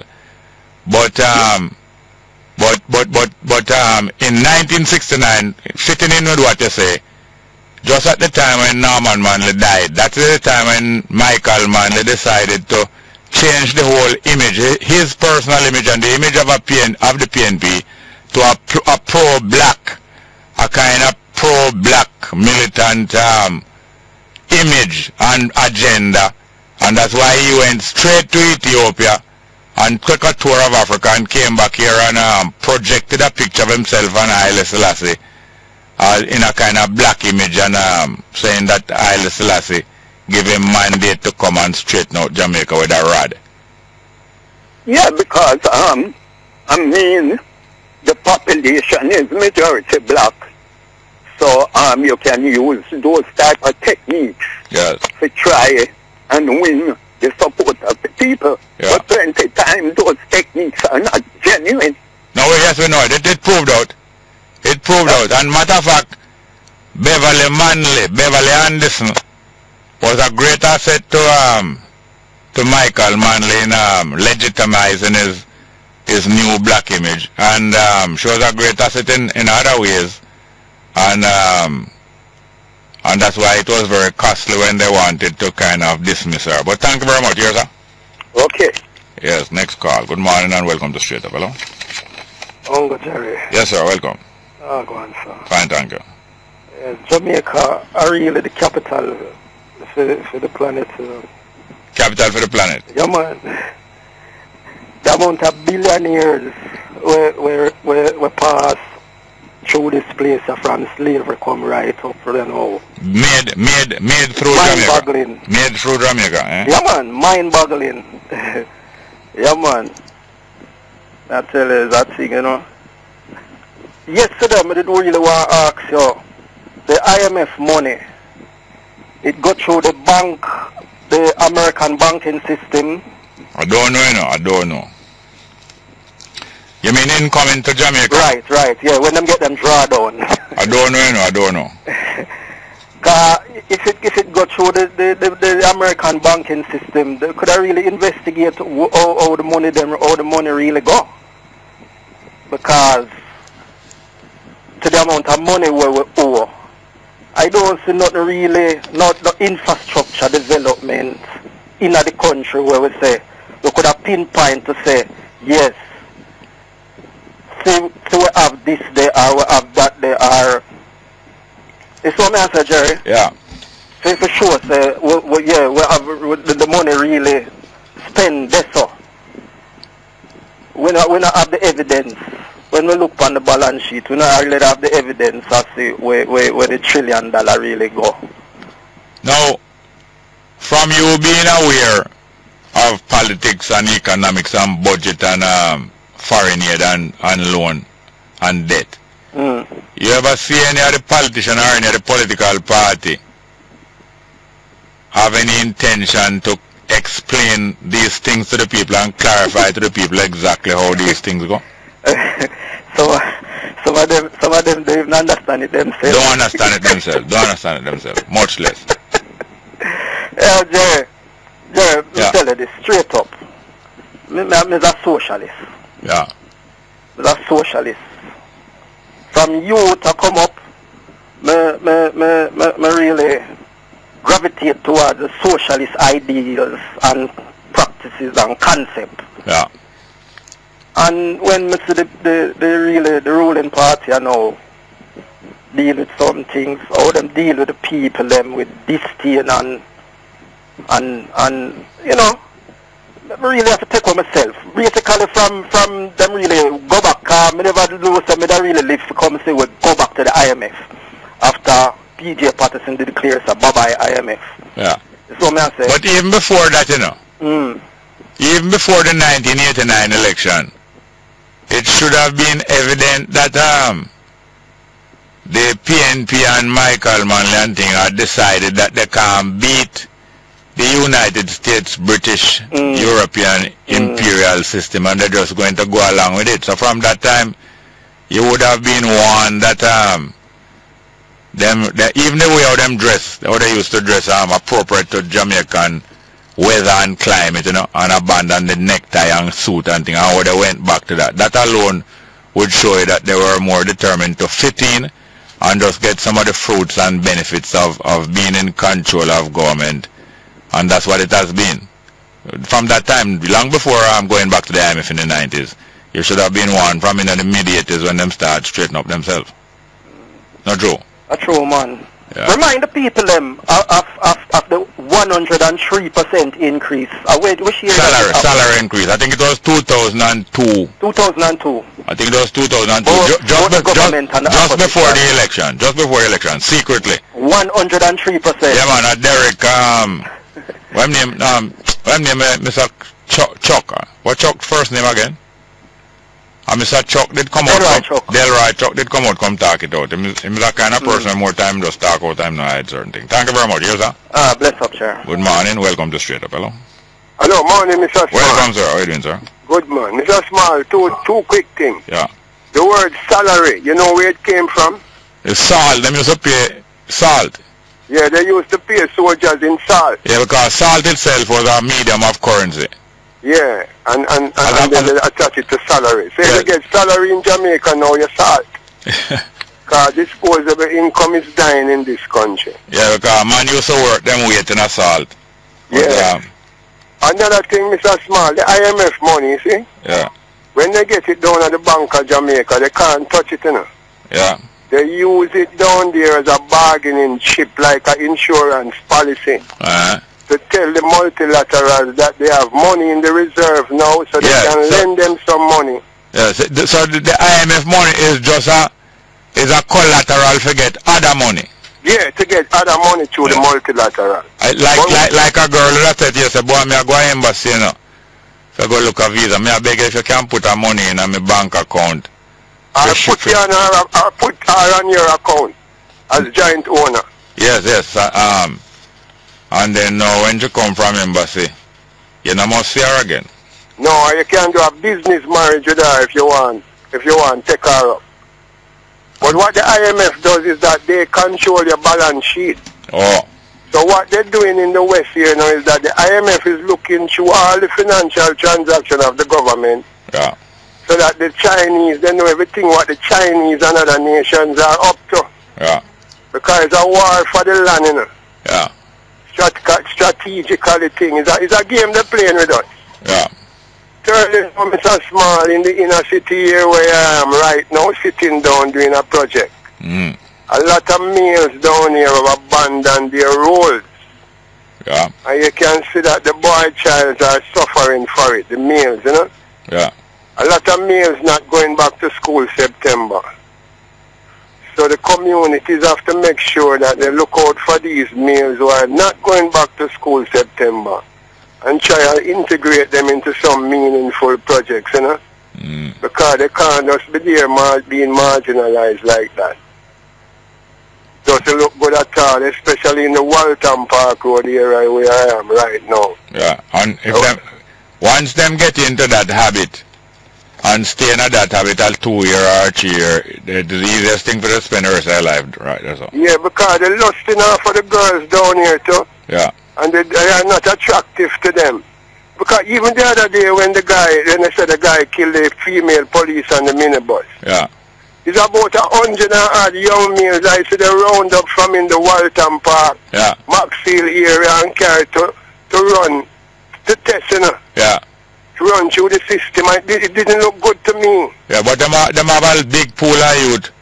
Big pool of youth available where you can pin on things, man, if you can't. Yes, you know, it looks like they just have them waiting to die. Them the name Quaker Shot.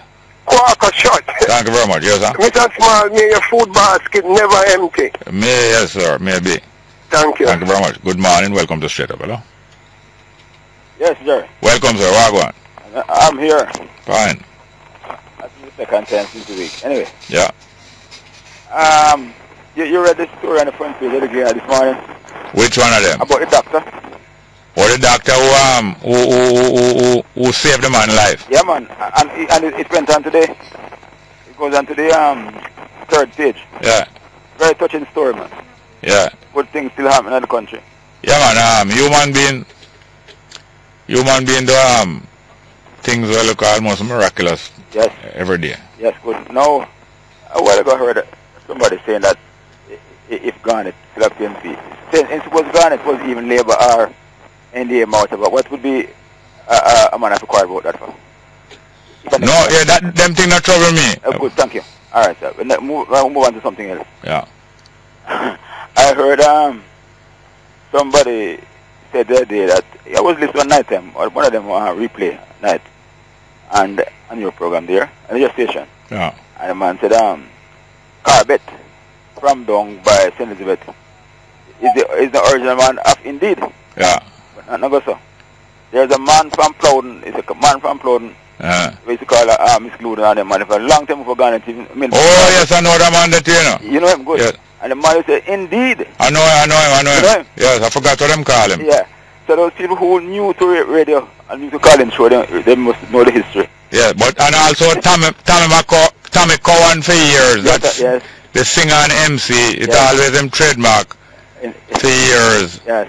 Maybe from even before that man used to phone him that. Yes. And by the way, you used to hear about the man in the wilderness used to call Perkins. Yes. And he was the voice in the wilderness. Yes. When I come from Christian, you know. And one of them from up already usually say him is God. Oh yes. Remember the one. And the other one in darkness. Yeah. Then darkness not come back, man. He come back? And in 2002, me usually know him from when I was at 102, and then almost about some months ago, me see the darkness descend back from way. Good, but here is now the last thing. Yeah. Enough people might believe that the man is stupid, but he's not stupid about darkness. Because I'm going to tell you something. Yeah. You see, with this hot summer here, and this hot, you see, if God was making earth wisely, I have day and night and darkness, you see the whole would have burn up. No, it wouldn't burn up, it wouldn't start. Good. If you never have day and night, life wouldn't start. So darkness is very good too. Yeah, so you say he's not stupid, he only not stupid. Right. So who thinks that darkness is good and darkness is evil? Not like so. Yeah. Because how to get the coolness? The earth couldn't go on. The earth couldn't revolve if you have night and day. Yeah. So darkness is good. So that come like the foul order. You know what I mean? Alright, can I say something else? You did hear about the foul order on TV last night? No, I'm never hear about it. A lady said that a foul order was about the place and she know something. But hear this now. Talking about the foul order, Jerry. Yeah. Yes, hold on, let's go for a break before don't start yet. Please. Right. Break straight. Welcome. You have less than a minute, so go on. Hello? Not there? Step past on the Winston Jones Highway. No, start back again. Yeah, go on. Yeah.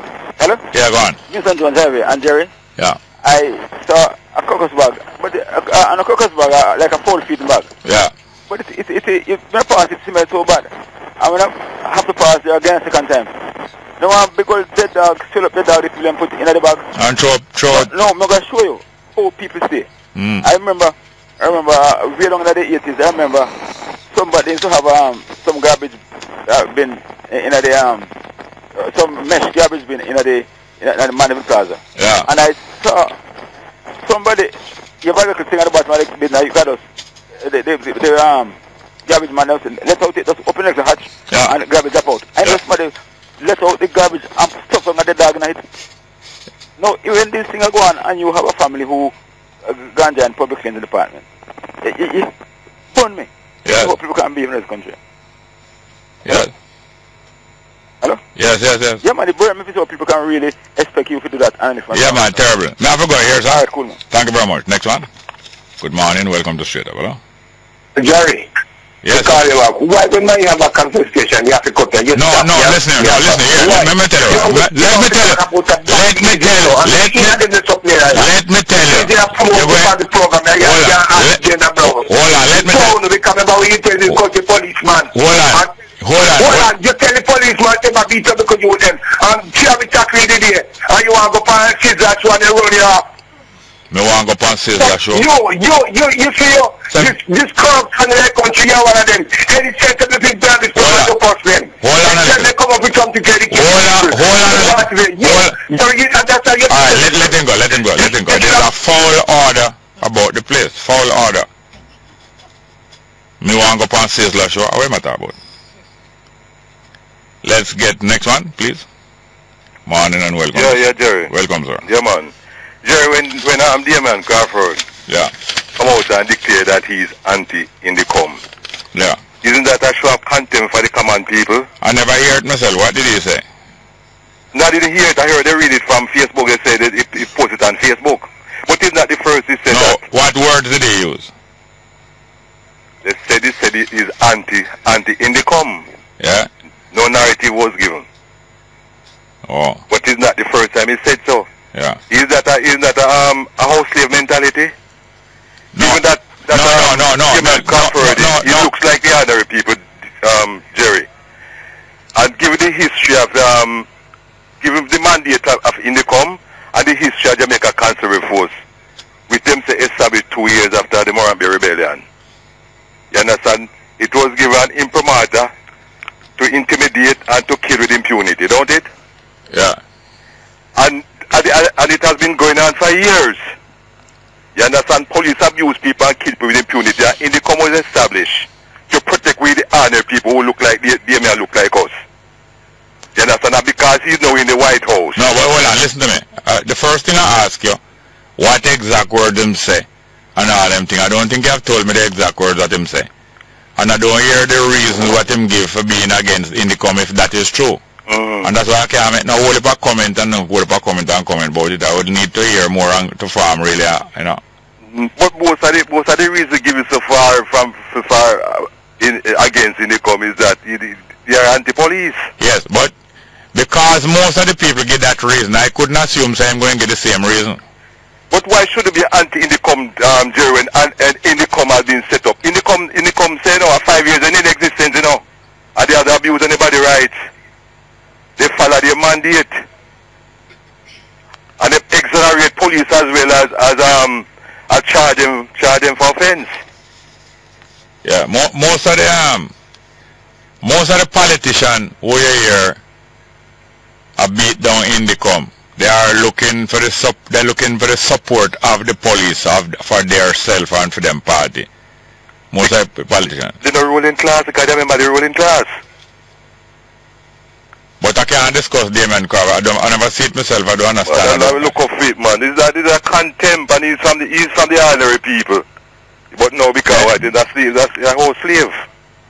We have said that already, but I can't discuss because I don't hear I don't know what to say. You know. Alright. Yeah, man. Good morning and welcome to Straight Up, hello? Oh, my name is Asmal. How are you doing, ma'am? Yeah, good. Because we want to put in a next piece of what I was saying yesterday. Yes, ma'am. Yeah, that we sometimes complain about a politician being dishonest. Yeah.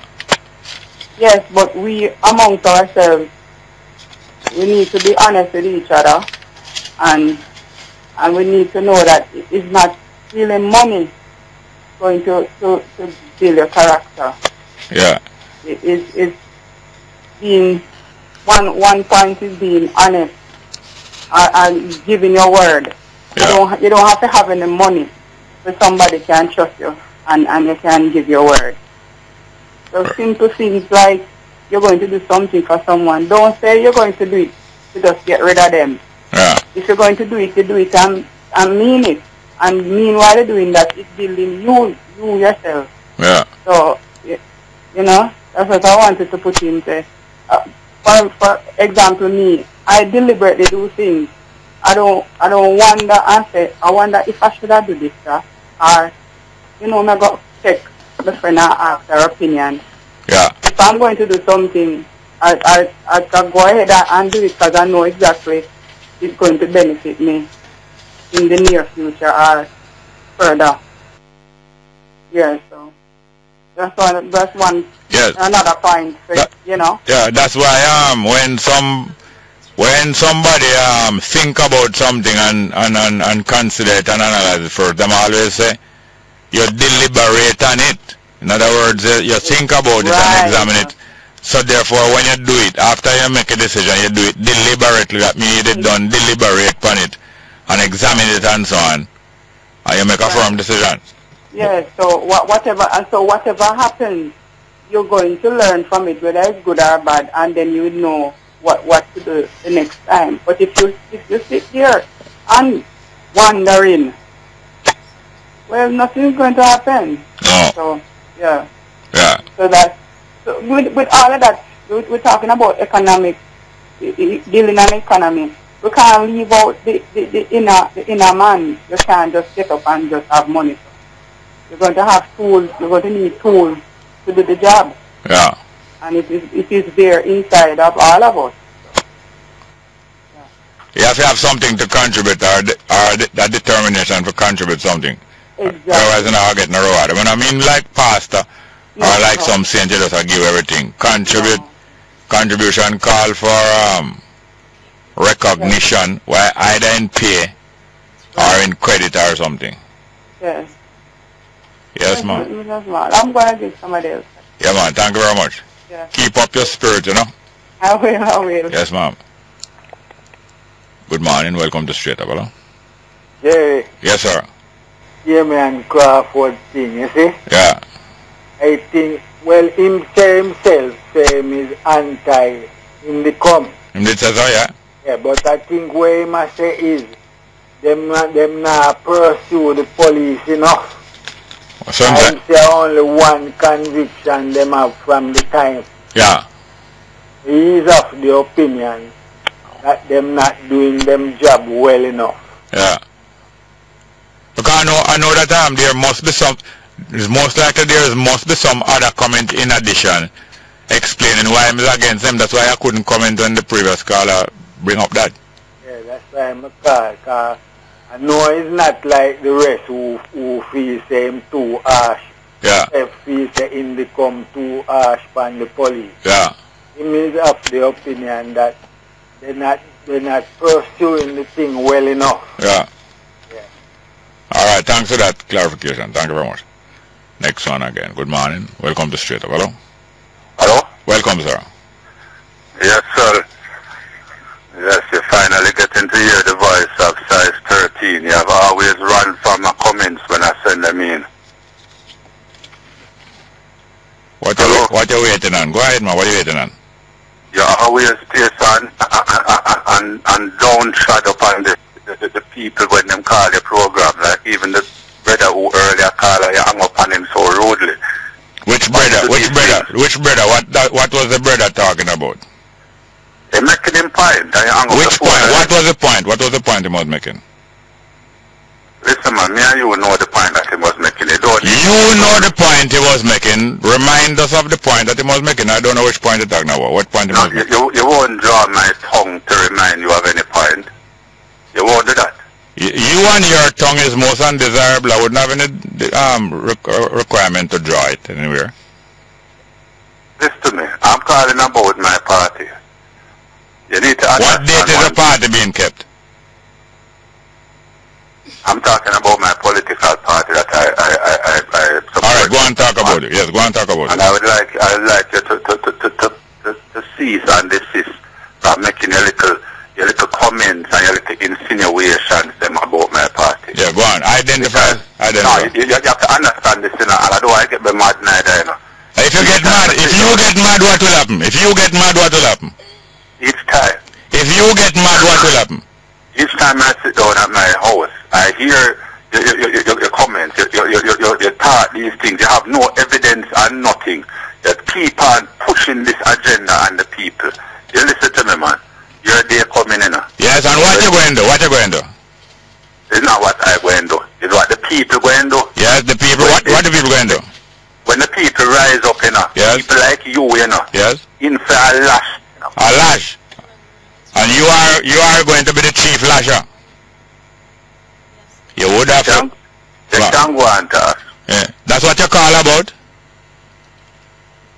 Mr. Small, the cease and desist from calling. What you doing? What you really doing? You're threatening?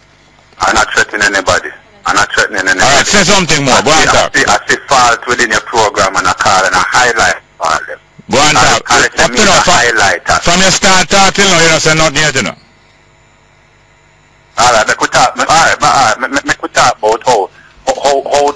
the stadium and the whole Gangala was kept even yesterday then. I don't hear your comment on even anything like that. You comment about this you comment about the Grand Gala. It was well put together. And go on, continue. Well put together, beautifully executed, but you won't hear any praises or anything like that from people like you. Yeah. You are supposed tearing down. You get up this morning, all agenda you get up with is how to paint a nasty picture of the country. Even within the time of its celebration, you try and paint a bad picture. You don't know how to uplift people and spirit. You're a part of the agenda, man. You run out of things today? If I run out of things today, you listen, man. It's when the people rise up, all people like you, man. I'm sorry for people like you. Oh, you're sorry? Oh, you're sorry? People them know exactly. You're sorry? Them really deal with and start to say people like you is a part of the agenda to keep down people. You're sorry? You're sorry? You're going to get what coming to you, man. You're sorry? And anybody else who call a program and you hang up on them in a them dirty way because they might express themselves. Remember, man, me size 30 that come up there and thump in your mouth. Come now. Come today, now. You done? Let's go for a break. Straight up.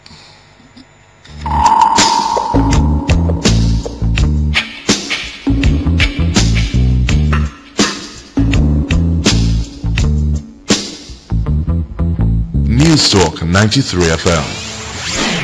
Heard everywhere.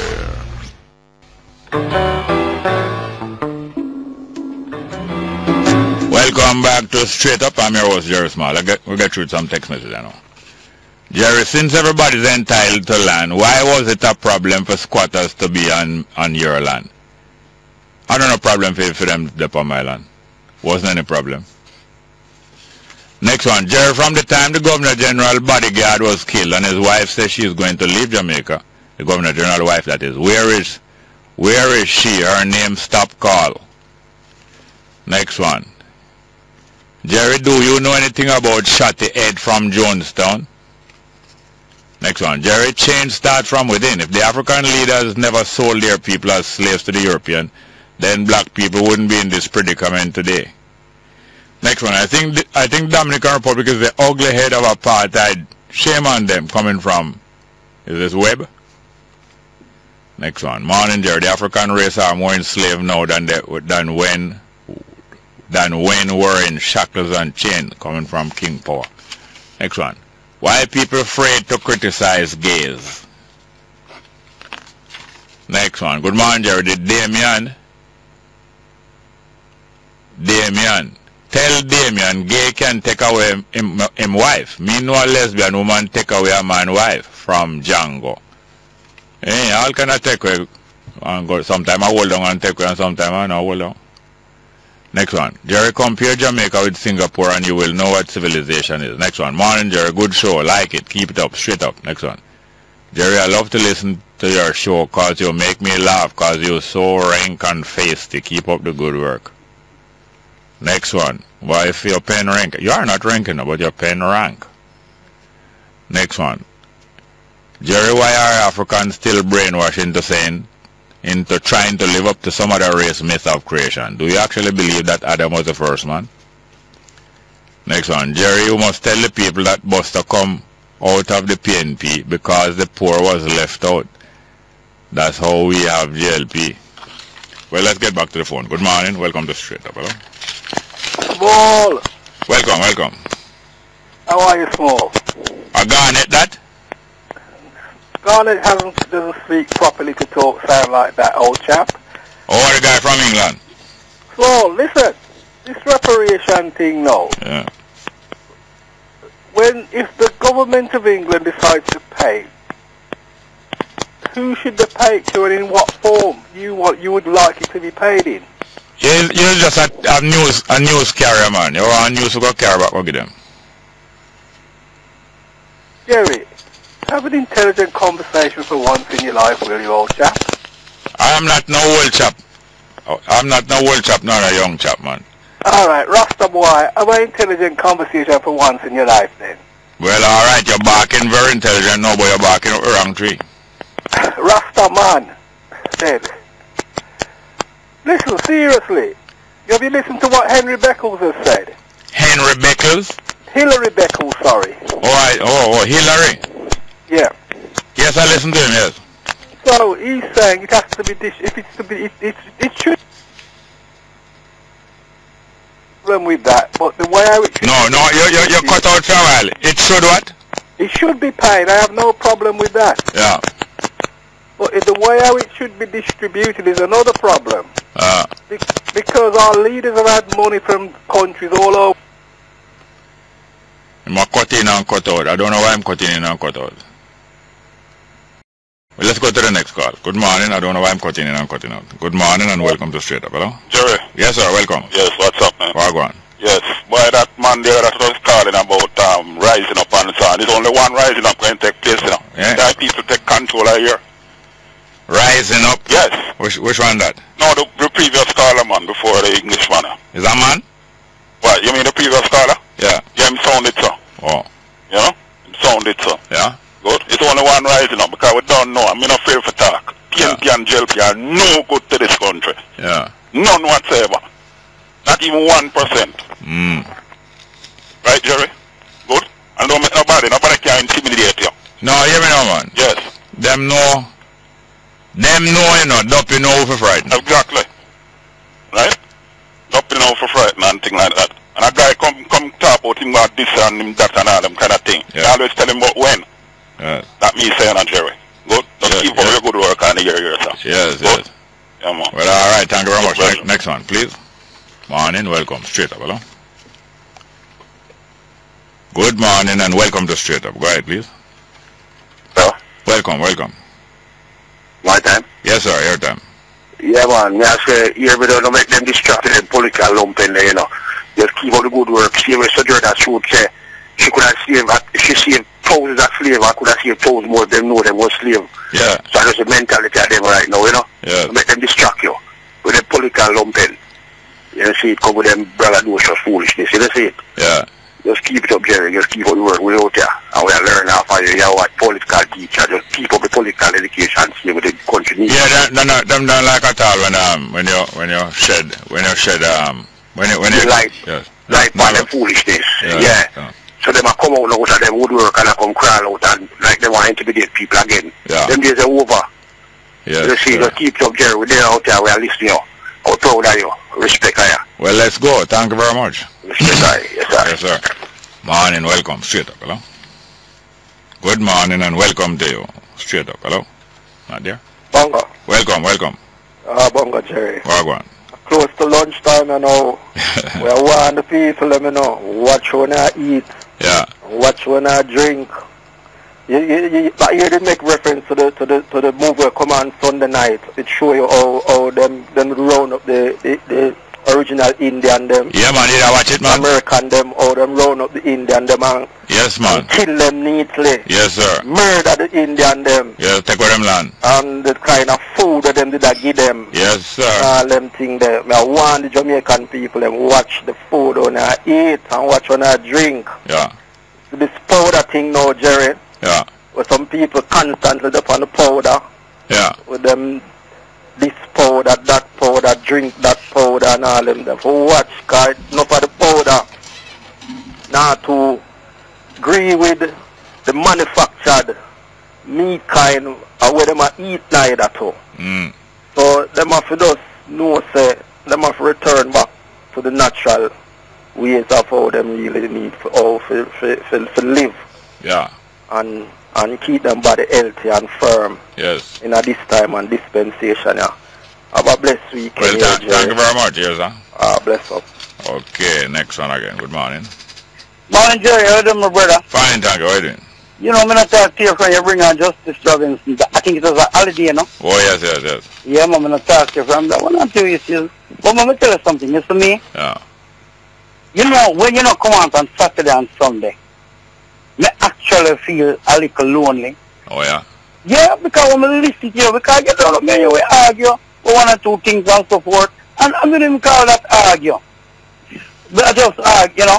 But when some brother, some people come to try to distract you, well, you know them try to distract you, but they come with some negativity, and it's like them want the whole world go with them. So guess what? No, they want to be known, you know. Yeah, there you go. Why do you think him give himself a name? Yeah. Yeah, him give himself a name? Yeah, man, remember him just start him give himself a name. He want to be known. Yeah. Yes. Yeah, well, so as I say, me personally I tell you this, right? But continue to represent, continue to teach the people them and go on the way you do. You only have a few minutes to go, but may God bless and guide you and enjoy your weekend. Yes, sir? Yeah, man, thank you very much. Respect, man. We have a call there. We have Jennifer Barrett there. Remember? We might not be able to take her here now. Do we have a call? Is either the caller or is Jennifer Barrett? Good morning, welcome to Straight Up, hello? Yeah, Bongo. Yes, sir. When I go into my business, then so much money, most money can go talk back and for them out. Some man believes them alone can thump. Hey, it look like everybody is on tired inside and go feel one and up. Oh. Then I must that. Yes. Listen, man, just go and talk your talk and I make no boy go intimidate you. Well, thank you very much. Just go and do it. All right. We have no back, front, side, head top, foot, bottom, everywhere. Alright, thank you very much, yes sir. Yeah. Well, I want our producer also, Tanya Richards, our production assistant, also Monique Edwards. Broadcast technician here in Stewart, I want to thank. I want to thank, Kalisha Edwards, Kalisha Williams. Then you must make sure that I know. I think you get married over time. Kalisha Williams and yeah, in Stewart, our technical operator. I want to thank Jennifer Barrett also for she issue out a warning. Straight up.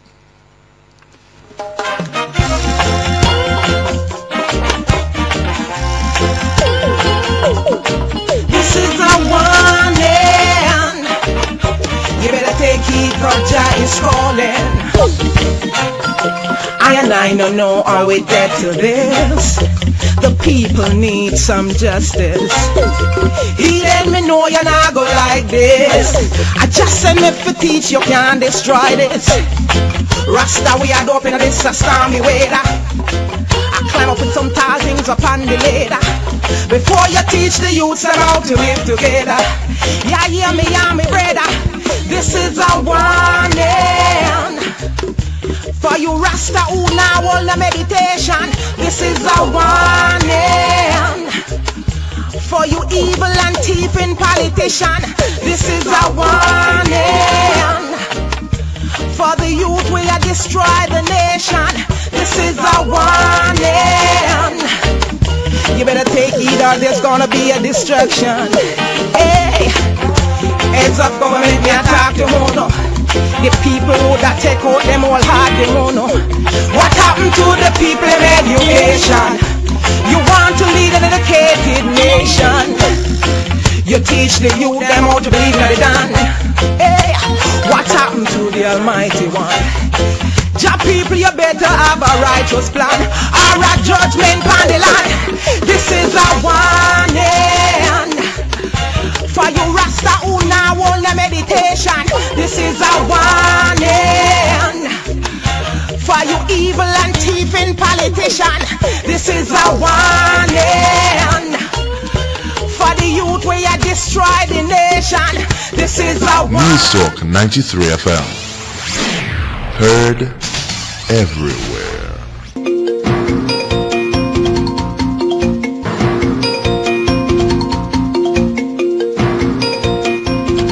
Afternoon with the midday news. I'm Errol Lee. Coming up in this newscast, Inter-American Development Bank approves loan of $130 million for Jamaica. 500 workers at Golden Grove Sugar Company to be laid off this afternoon. JLP parliamentarians meeting to air their various grouses with party leader Andrew Honus, and extradition papers to be filed for U.S. fugitive caught in Clarendon.